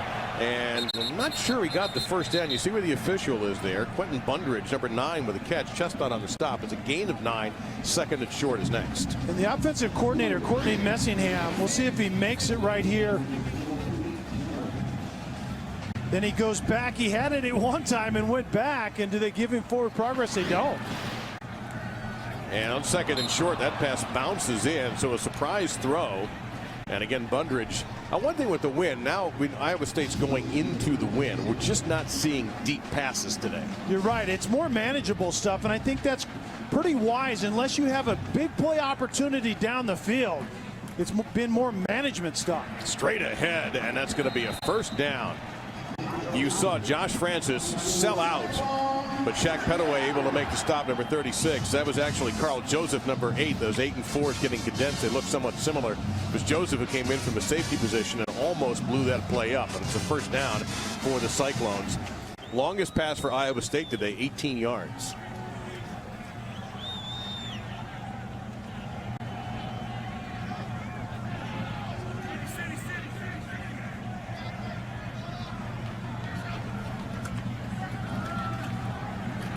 This is Chantel Johnson, number 21, gets a couple, maybe only one. Terrence Garvin in there along with Shaq Rowell. At stake for West Virginia today, bowl eligibility. You saw that 5-5 record. They do have one more game to play in Morgantown next week against the bottom team of the Big 12, Kansas. But still, you want some momentum going into home. You want to end, obviously, the losing streak. Iowa State already bowl eligible. Yeah, you would think they would win that last game, but they've been saying it for 6 weeks. Here's your deep pass down the field in the end zone. It's a caught touchdown by Quentin Bundridge.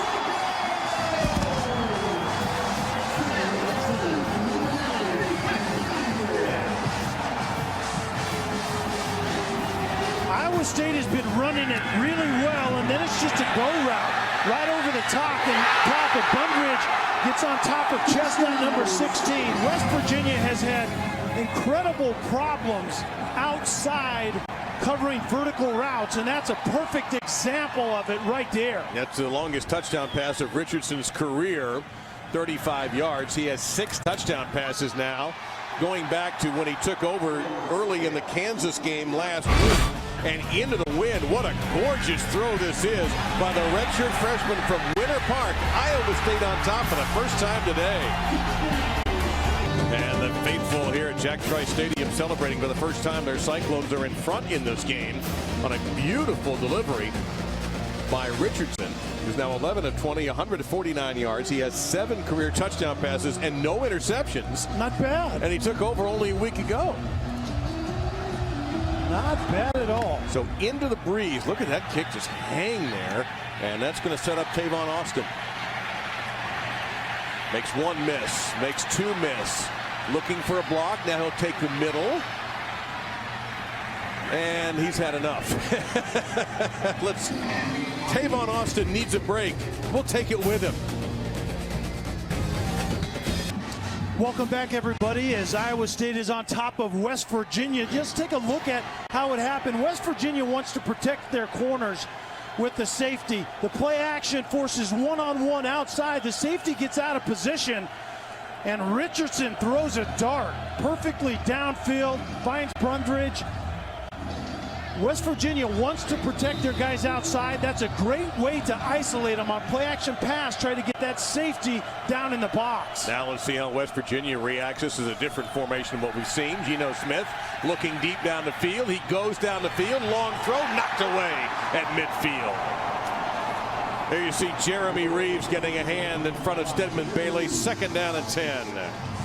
And that breaks 12 straight completions for Smith. And Jeremy Reeves does a great job. It's Bailey is running the deep over route, and then the catch-up speed right at the very end. Perfectly played by Jeremy Reeves. Now again, this time West Virginia has the win, and it is at their backs as opposed to what you saw Richardson throw into the wind for the touchdown. Back to the ground. And not a lot there. That's Austin on the carry. Willie Scott, a redshirt junior from Orlando, in there to make the stop. 3rd down and about 8 coming up. And how about how Iowa State is defending Tavon Austin as a running back? And Oklahoma couldn't do it, obviously, last week. Well, they didn't know, to be fair to them, they didn't know it was coming. And that's what I was going to say. The preparation that Iowa State has had to think about it certainly has made a difference here this afternoon.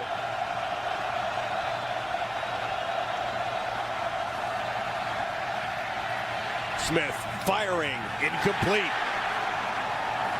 Trying to fit it into J.D. Woods. Cliff Stokes, a junior college transfer, was in coverage. And it's 4th down and 8. Here comes Tyler Bittenkurt and the Mountaineer punt team. The luxury that Iowa State has when Tavon Austin isn't the second quick receiver out there. You can see the break on the ball by Stokes.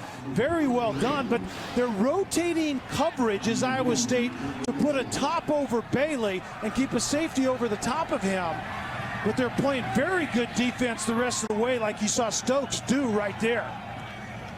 Aaron Horn and by himself around the 26-yard line. Bittenkurt, here comes a big rush, and it's an end-over-end wobbler. Gives Horn a chance. 35. Ooh, man, he take a hit. Ooh, 37-yard line, 5-yard return, 37-yard punt.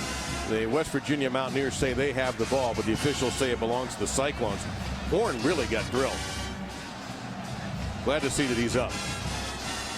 And I don't blame him for being a little bit wobbly because he really got melted. Yeah, right at the very end, his Horn's going down right there.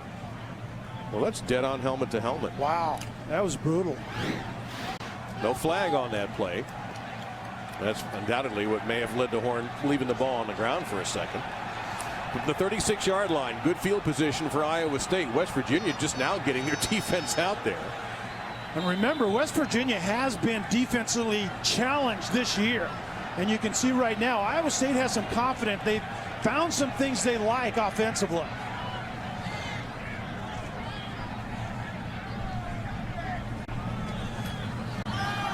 On the ground, here's James White. White breaking a tackle and is dragged down finally by Terrence Garvin. Looks like he's going to be a yard shy, gain of 9, 2nd down and 1. And Iowa State right now is saying this: if you're going to keep your safeties deep to cover your corners, it's a favorable run look for us. We're going to run the football. And they're going to try again with White. This time he is swallowed up. Very close, but if you go by that official coming to your screen right now, they did not make it. It's going to be 3rd down and short, and really short.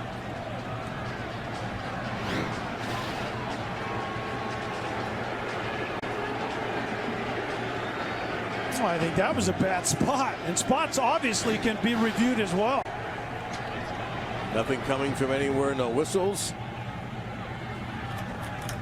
They go to Woody, 1st down.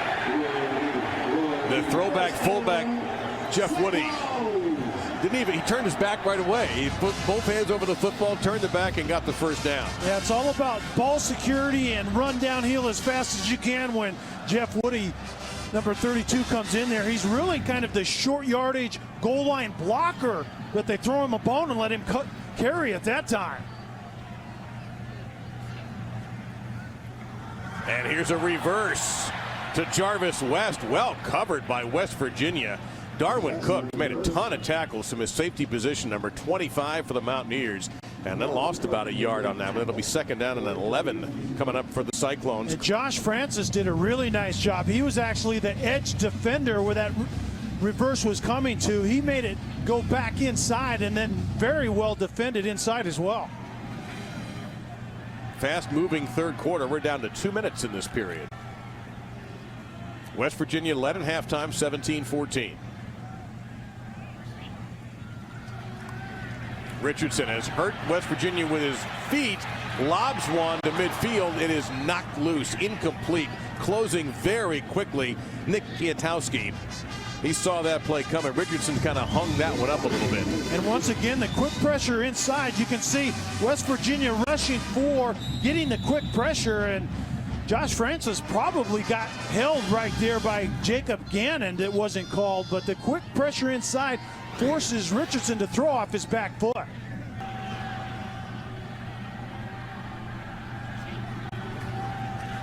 Richardson held in the pocket. Is there going to be a flag for interference? Nothing coming from the officials. The intended receiver was Chris Young, broken up by Pat Miller. Pat Miller does a great job of breaking on the ball. There's certainly contact, but you can see the official looking directly at it. It wasn't egregious, and it didn't change the ability for the receiver to get through the football. I think that's great coverage by Pat Miller. Well, I can tell you haven't played quarterback in a while. I'm just thinking if that was you who threw that pass. What did I just say? I want that tape It's marked. always pass interference. I can't believe it. This is an NFL quarterback right here. Just defended completely gone off my rocker. Vanderkamp on a fake. Does he have the 1st down? He's right at the marker. The collision is there, and he appears to have the 1st down. Jordan Thompson hit him. The spot is a 1st down. And this is something that is typically set up by looks they've seen earlier. And right there, if you see the right look, Vanderkamp has the green light. But he didn't have the 1st down until he lowers his shoulder. And I never thought I would say that about a punter, but right there, he gets physical and actually converts. That's tremendous. He got hit. But the Cyclones keep it. What a play. And now they go to Woody to the 38-yard line, a gain of 3. It'll be 2nd down and 7. Dave, those are the type of decisions you make when you're playing. You can see Vanderkamp right there. He's like, what did I just do? It's one thing running it. It's another thing lowering your shoulder and converting. That was awesome. So Richardson rolling, and he'll just lower his shoulder, and he's down to the 35-yard line. A short gain. Jared Barber on the stop. Iowa State trying to get a 7th win under Paul Rhodes for the 2nd time. There's a program that for a while just winning 7 seemed almost impossible. They had some close calls with Dan McCarney. They got to a situation where they almost won a division one year. 2005, couldn't do it. But Paul Rhodes has been successful here in Ames. Richardson, does he dump it off to Woody? No, he goes deep down the field into traffic, incomplete. broken up by Darwin Cook. That was a scary throw. Chris Young, the intended receiver, and it's 4th down. Now, 4th and 4. I think you got it. Punting here seems to me superfluous. Yeah, I think you have to go for it right here. And I think if you're going to run a fake punt, you're certainly going to go for it. Even though it's 4th and the better part of 4 yards, I think going for it right here is the right decision by Paul Rhodes. And Richardson has proven himself to be dangerous in these situations because if he gets an edge, he's been able to get first downs. Yeah, West Virginia needs to contain the quarterback in the run game. They bring pressure. Richardson throws, passes tipped and incomplete.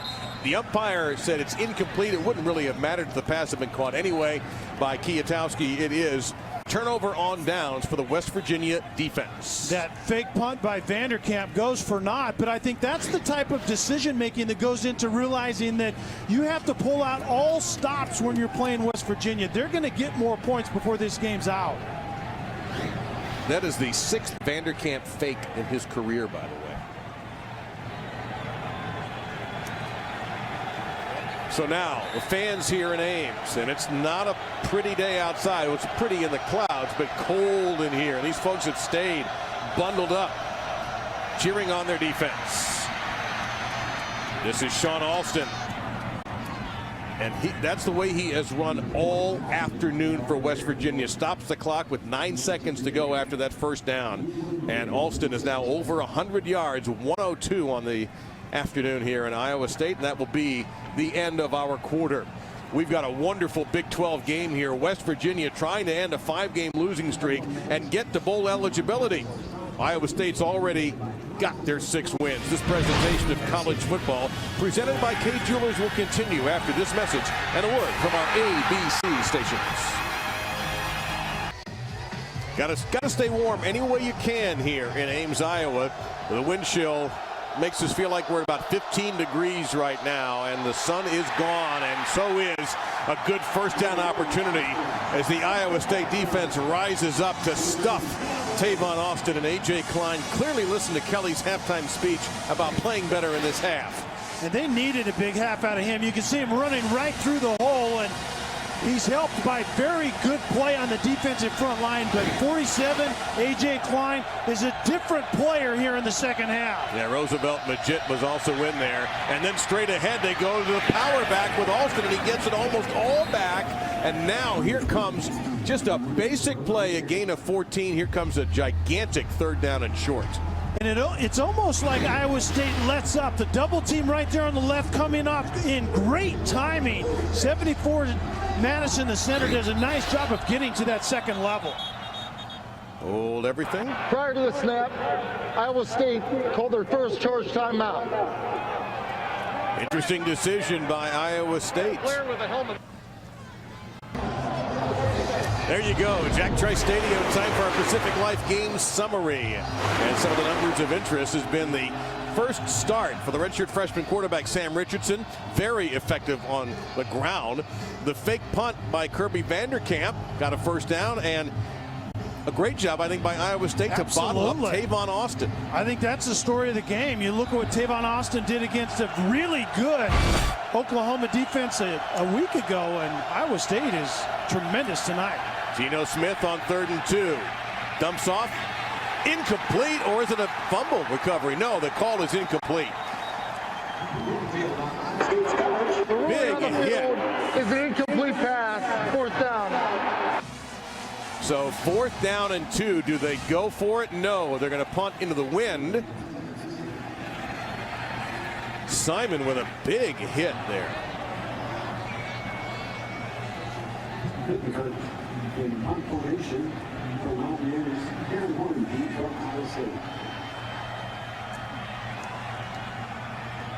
Again, into that stiff breeze.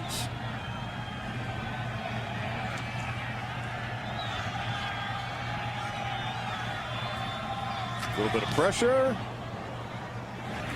You can see the ball just get held up. Nice job with the fair catch at the 17-yard line. And here comes Iowa State and their cool custer of a quarterback, and Sam Richardson got the start today over Steele Jantz and has played well. You see what Iowa State has done, leading after 3 on the ground. Chantrell Johnson, 25, takes a hit at the 26-yard line, and a flag, and this might be on Iowa State, on Bob Graham, number 78. Yeah, I think you're exactly right. He comes and tries to peel a defender off the pile at the very end. Very ill-advised if you're Iowa State right now. I would pick up the flag. I don't think it was the worst. You don't think it was warranted? No. But you know what? If I saw a replay, I might agree with this call. After the play was over, personal foul, unnecessary roughness, offense number 78. Half the distance to the goal, second down. All right, now I saw him come in and make the hit. All right, the play is dead.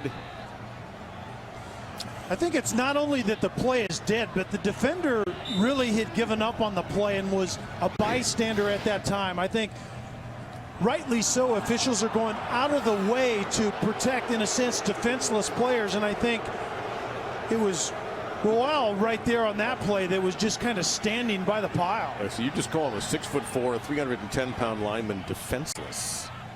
In that particular moment. 2nd and 15. This is a design run, and it's going nowhere. And this is one of the things that we had talked about as Jared Barber ruined the play number 33, is that Richardson had been running more as an ad lib, not as a design play. That one appeared to be designed. It's 3rd down now and 15. And that design quarterback draw right there, he was very tentative.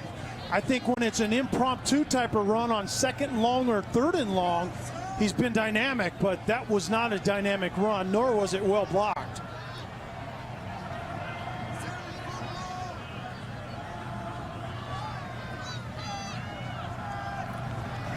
Pressure from the edge. Richardson wisely steps up, takes off. He'll get hit. He won't get the 1st down, but he'll make it a little bit easier for Kirby Vanderkamp. Doug Rigg in there on the stop for West Virginia's defense. And see, this is the downside of Richardson giving up on plays a little bit too early. You can see right there, he takes a pretty good pop at the end, but he actually had some things to work with down the field. But not only does he scramble early, but he does not keep his head down the field to see open receivers when he broke contain. Here's a risky proposition now. You're going to be punting to Tavon Austin. You're a great kicker in Vanderkamp. And the left footer gets up a high sideways wobbler. Austin, what's he going to do from the 33? Austin 45, Austin 50, 45, 40.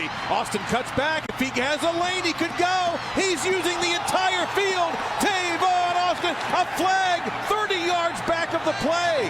And now the umpire, or the back judge, runs it up to the 26-yard line. There is a flag down on this return. And the reaction by Tavon Austin says it all.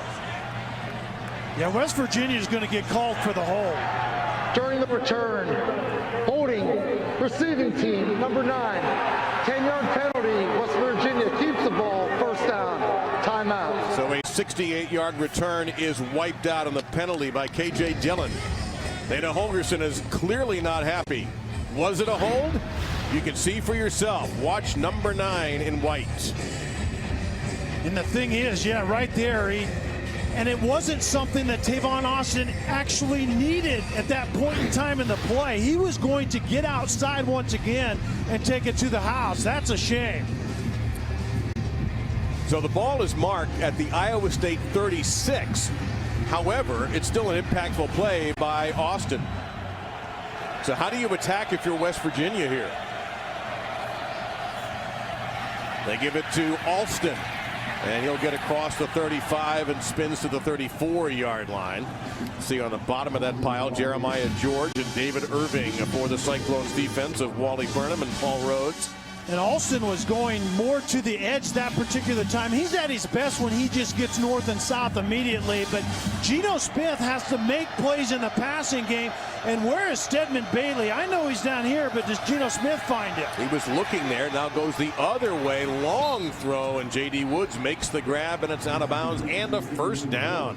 That is a difficult throw there. No? That's an NFL-style throw, and it's not only does he go through his progression, he comes off Stedman Bailey to the left, and then a long out route driven into the wind, and he's accurate and he's on time. That's tremendous stuff. I do think one thing, Kelly. I've noticed the flags at the top of the stadium don't seem to be quite as crazy as they were this afternoon. Now that we're past sundown here in Ames, Iowa. You have to use Austin right there in this situation. Nobody over the top of him. Delay game, offense, 5-yard penalty, first down. Right after he makes a fantastic NFL-style throw, that's a little bit of a mistake. Is that on the quarterback always? Absolutely. Okay. And I think Geno Smith is trying to look for the perfect play. And a lot of times as a quarterback, when you're in rhythm and you have momentum, you just have to find a sound play that the other 10 can execute. That is certainly on Geno Smith right there. That is the 9th penalty against the Mountaineers, 85 yards. Iowa State just 5 for 43, 1st and 15.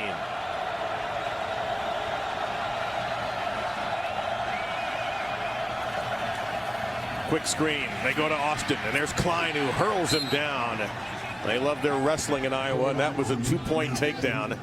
That's a gain out to the 24 of 6. It'll be 2nd and 9. This is what I think Geno Smith was trying to get to, just the quick screen, the quick throw to Tavon Austin. Nobody over the top of him, and expecting to defend him from the inside, which Klein did eventually. Austin is open underneath, and there he gets it. One-on-one. He's tough to beat. Gets by one and gets a solid collision with Jeremy Reeves, and then some pushing and shoving afterwards, and the officials quickly able to break it up without having to throw a flag. Well, the beauty of having Tavon Austin in motion is eventually he becomes an incredibly dynamic outlet receiver. He's not even in Geno Smith's thought right there until he needs him extremely late. 3rd and 3.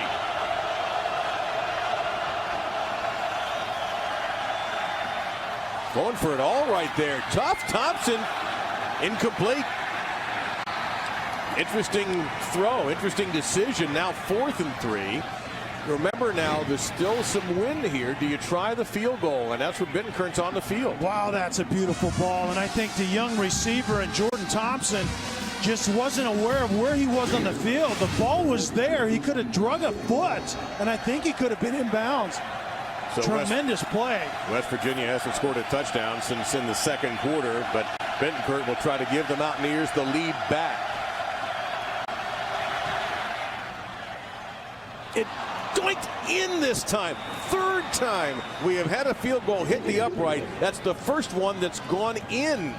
West Virginia barely regains the lead. Tyler Bittenkert giving thanks to everybody for that kick. That's how you have to dress, but this has been a fun football game today. There's your score and time. Whoa. You know, I'm guessing those aren't real. What do you think? Although, tell you what, it helps. Everything you can do to cut the wind today, and the temperatures over 53,000. The attendance today, 14 consecutive games of over 50,000 in Ames. Paul Rhodes and his staff and his players have excited this city and the state with their prospects as they try to get a 7th win, finish the regular season 7-5, and for the first time under Paul Rhodes get 4 wins in the Big 12. Kicking into the wind. It's a short kick,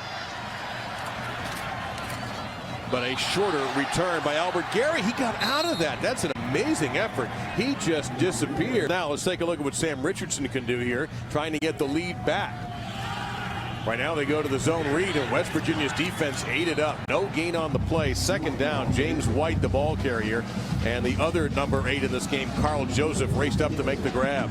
And the difference in the second half for West Virginia defensively, they're defending their run better, and so they don't have to commit another safety into that box and leave those corners exposed. West Virginia's defense has been maligned this year, and at times they have deserved it. That pass caught by Chris Young, a diving grab at the 40-yard line for a gain of 7, and now Iowa State trying to play fast. 2nd and 3rd and 3 coming up.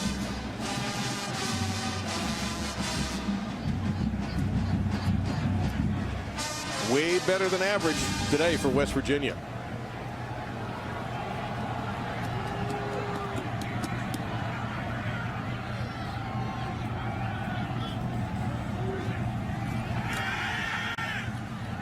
Plenty of time. Can he get the first down? Yeah, sure he can. Slide safely and look out there. As Josh Francis came flying in. Actually, if he had made contact with Richardson, that would have been 15 additional yards most likely, but it's a first down for the Cyclones. And that's the game that's being played. It's all about West Virginia's safeties defensively. Where are they? And can they contain after they cover well down the field? Richardson gets off and converts once again. And he'll hand it off this time to Jeff Woody. And Woody rumbling up the middle into Mountaineer territory to the 39-yard line. Jeff Woody. Just old-fashioned football here. And Jeff Woody is really more of an attitude adjustment. You can't draw a straighter line from one point to another than Jeff Woody runs right there. And he has it again. Got a couple of yards that time. Second down and 8 coming up. Iowa State approaching 200 yards on the ground. This is West Virginia's opportunity defensively. 2nd and 8. They need to come up with some play right here. They have to defend well. Don't give yards after contact in the run, but also don't give up something in the quick passing game. Tremendous target, the tight end right there in the slot. Go the other way. High pass caught around the 30-yard line. It'll be short of a first down. 3rd and 2 is next. Tonight's finale event starts Monday at 8 on ABC. That's 8 Eastern. That is a first down. No. Ball on the ground. Incomplete. Thought that West had The ruling on the field is an incomplete pass. 4th down. Now, wind at your back. Your field goal kicker's got a good leg. Do you try to get the lead that way? Not a great throw, but certainly a throw that should have been caught by Jarvis West, and he just couldn't hang on, taking it to the ground right there. But so they are going to try Edwin Arceo, his longest this season, 51. Watch out for those goalposts again. 49 yards. Yeah, he's hit one off with the upright as well. Brett Bucher is the holder. And back in the lead, Iowa State.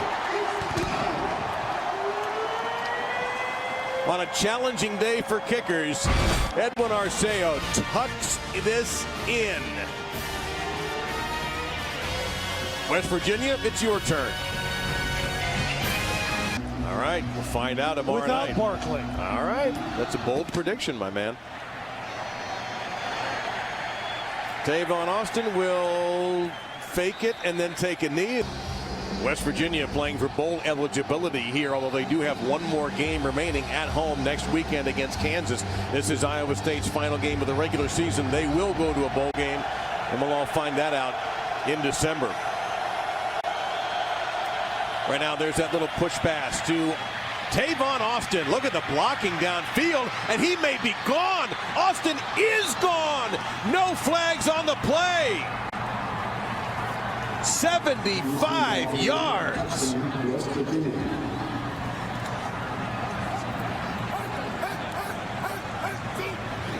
Wow. Speed is a beautiful thing on the football field. It looked like there was no shot for this to go the distance, and then speed takes over with one push down the field and into the end zone later. Yeah, looks like going for 2 is Dana Holgerson's decision here with 6:31 to go. Yeah, rightly so. You have the opportunity to go up by 7. The worst case scenario, you're down by 5, or you're up by 5. That's a career-long touchdown by Tavon Austin as a receiver. He has the ball now, trying to get to the edge for 2. And did he make it? Boy, that's close. He got it. He got it. West Virginia, one-play drive, 75 yards by Tavon Austin. My goodness. And watch Stedman Bailey, number 3, with the block. But after a while, just stand back and watch him go. That's going to be Showdown Saturday at noon on ESPN and live on the Watch ESPN app. There is a squibbler. And Iowa State will get some decent field position at the 35-yard line. Well, last week, Tavon Austin was unbelievable. what he did against Oklahoma, but up until just moments ago, Iowa State, Kelly, had bottled him up. I think Iowa State did a great job with him when he was at running back. I think there were some chinks in the armor when he could get to the edge like he did there. Motion him from the inside receiver position, get him to the edge. That's when he's been dynamic. Well, he is. All it takes is one play with a talent like that. Now Iowa State's got to respond after taking one right in the solar plexus, and they go to their number one, Jarvis West, and not much there. That's what Tavon Austin did last week against Oklahoma. Yeah, that last one obviously was the touch pass, not a rushing attempt. But Iowa State has been great against him, but that's exactly what the defensive coordinator, Wally Berman, told us, is the one-touch effect that Tavon Austin has.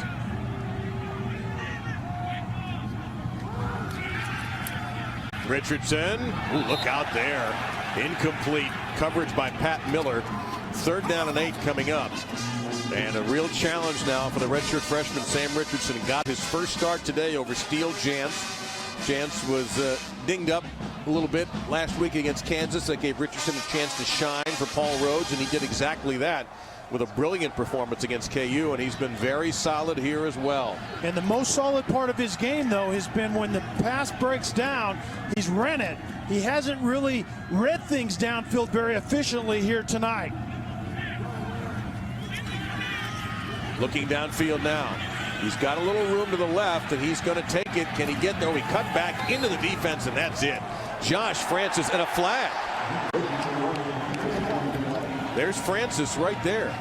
I think Francis might have inadvertently got the face mask right at the end of that play.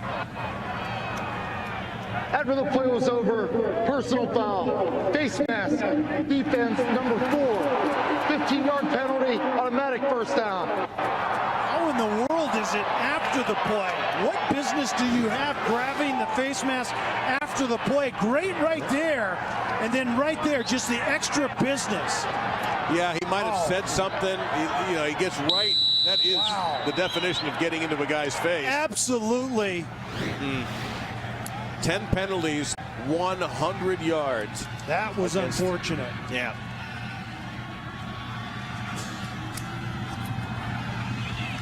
And Richardson on the zone read, tripped up at the 41-yard line by Carl Joseph, who saved probably 15 more yards. Instead, it's just a gain, not just, but a gain of 5, 2nd and 5 coming up. Very good decision. No real tight contain right there on the quarterback zone read, and a quick decision allows Richardson to just get north and south immediately. 28 degrees outside right now, feels like about 12. This is Chantrell Johnson with a good-looking run and a first down for the Cyclones at the 29. Joseph, another tackle for the Mountaineers, but Iowa State rolling down the field now. Gain of 13. And that undisciplined play by Josh Francis seems to have taken the life out of that defense. Someone needs to step up and make a play for West Virginia. On the zone read, Richardson pops loose. Another first down for Richardson down to the 13-yard line.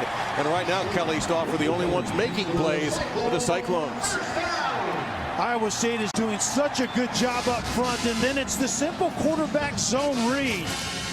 Take the zone read outside, and the quarterback keeps it and gets up inside. Richardson, 119 rushing yards. He had 68 in the win over Kansas last week. Now to the end zone, open, and we are an extra point. No, he's out of bounds.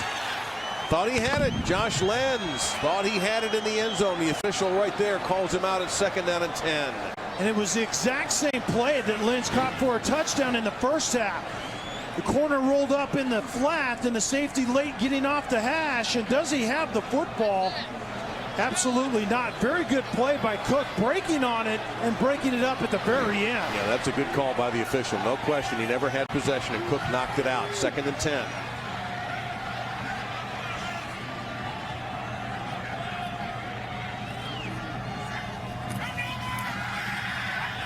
Under pressure, dumps it off, caught by Johnson. Johnson, no, incomplete was the official. Ruling on the field is an incomplete pass. 3rd down. And the 3 officials came in motioning that the ball hit the ground, so it's 3rd down and 10. Dana Holgorsen encouraging his defense. Was this a good call too? And just the sudden throw when the pressure gets on him quick, and yeah, absolutely, that ball bounced.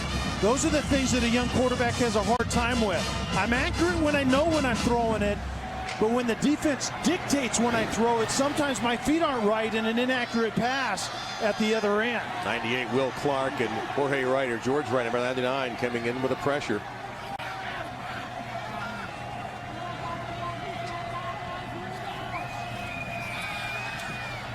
Under some pressure there, near the mark, dropped, incomplete, 4th down and 10, but there's a flag down. Personal foul, hands to the face, defense, number 98. Advances to the goal, automatic first down. Another incredibly costly penalty against Dana Holgorsen's Mountaineers. Yeah, Dana Holgorsen absolutely can't believe how this drive has been extended by undisciplined plays by his team, and the defensive end right there, the near defensive end right at the bottom of the screen. That hand under the face mask is exactly what the rule says, and what a bad time for it.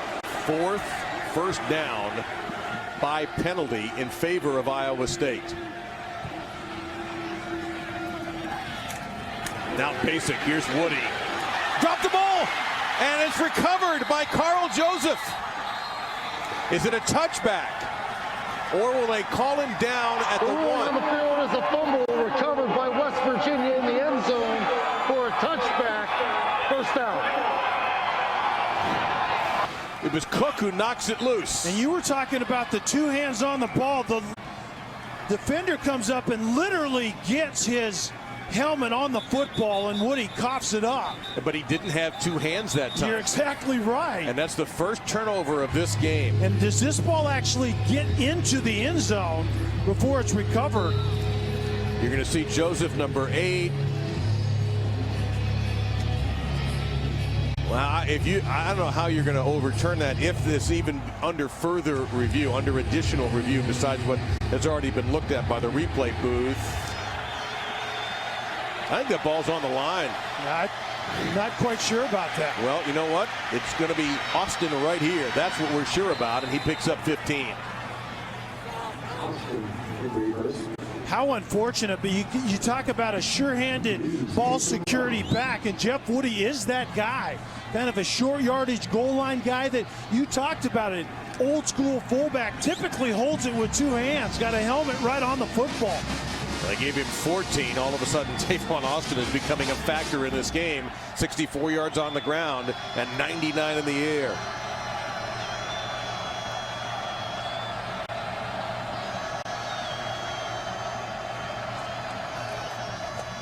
Now, Alston, he's been terrific all day for West Virginia. He gets to just about the 40-yard line. So you're looking at a solid 5-yard gain before Jake McDonough, number 94, made the stop. 2nd down and 5. And now Iowa State's got to start worrying about their timing here, Kelly. They have 2 timeouts remaining. Yeah, they burned 1 earlier. Remember that. So they do have 2. But the interesting adjustment I think Dana Holgorsen made in the second half, giving the ball to Tavon Austin, which is obviously a good idea, but give it to him from the slot position when he comes in motion.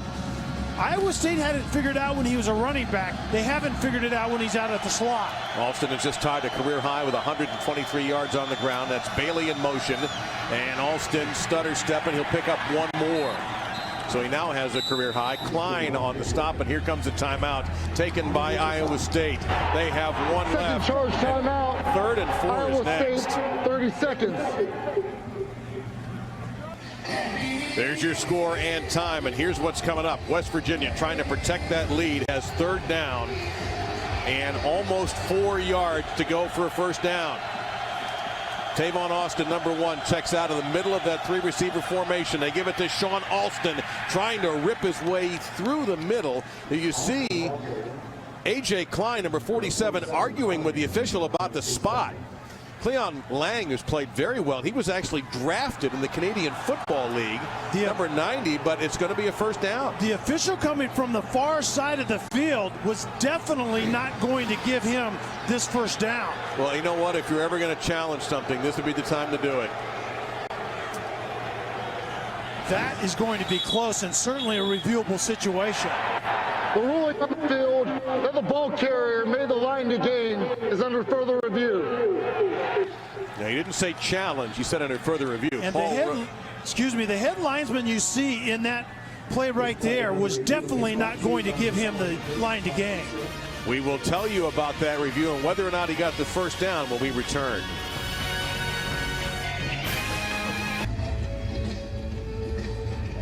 All right, here's what the replay booth is looking at. First down, no first down.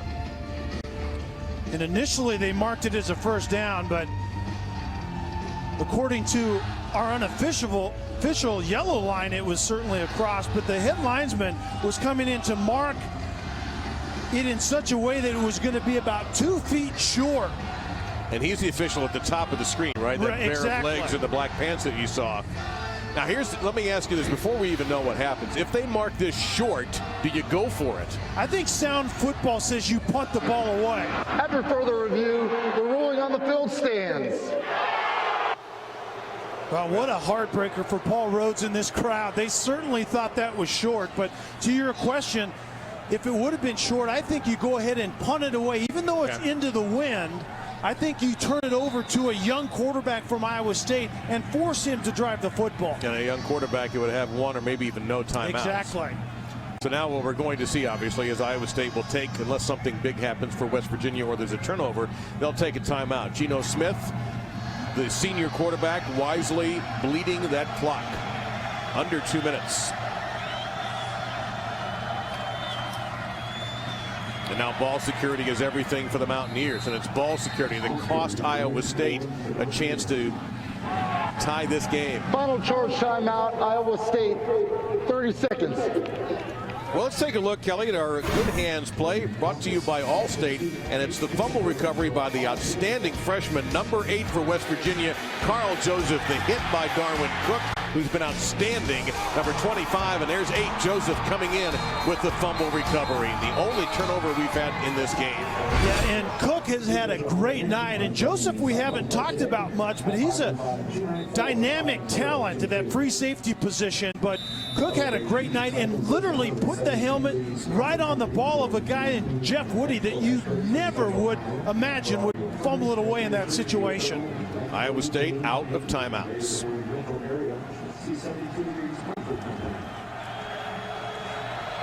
And there's a stat that will tell you after this play here into the Paul Rhodes era. And here's Austin. Now, he does not want to go out of bounds.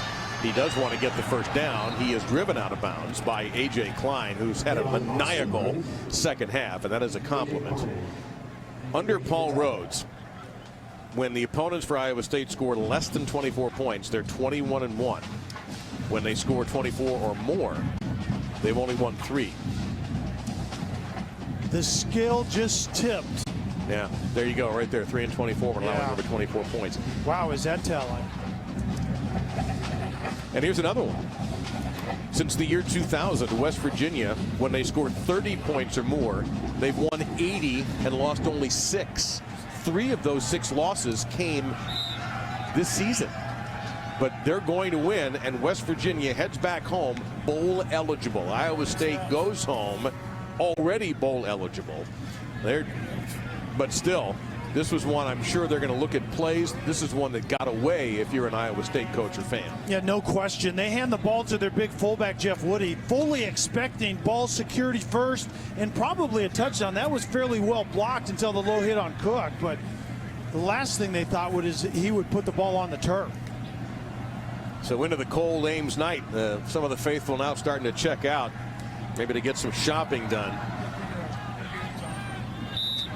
But an end of a 5-game losing streak, and a big play by Tavon Austin ended up turning this game in the favor of the Mountaineers. Really well played, excellent football game.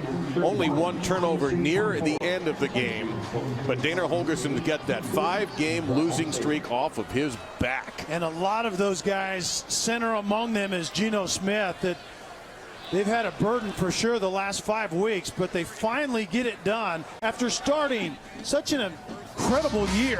It fell off the edge of the earth for 5 weeks. Well, they were the number 5 team in the poll. Oh, they haven't won a game since October the 6th. They were number 5 in the poll after those 5 weeks. They haven't been in the poll all this month. They dropped out November the 4th. So this for West Virginia really sets up a chance for them now to finish with 7 wins. They're going to be a heavy favorite at home against a struggling Kansas team. Although, to be fair to the Jayhawks, they are playing better. Yeah. But still, with this style of offense and this speed, be tough. it is going to be hard for Kansas to win that game in Morgantown, which is a big fan base for West Virginia, and their group is going to be excited to see their Mountaineers bowl eligible. And the end of a 5-game winning streak, Iowa State drops to 6-6, and we wish them well in their bowl game. So great, there's the man who recovered the fumble. Only a freshman safety for West Virginia, Carl Joseph, but it was this amazing play by Tavon Austin that turned the tide. Our final score is West Virginia 31, Iowa State 24.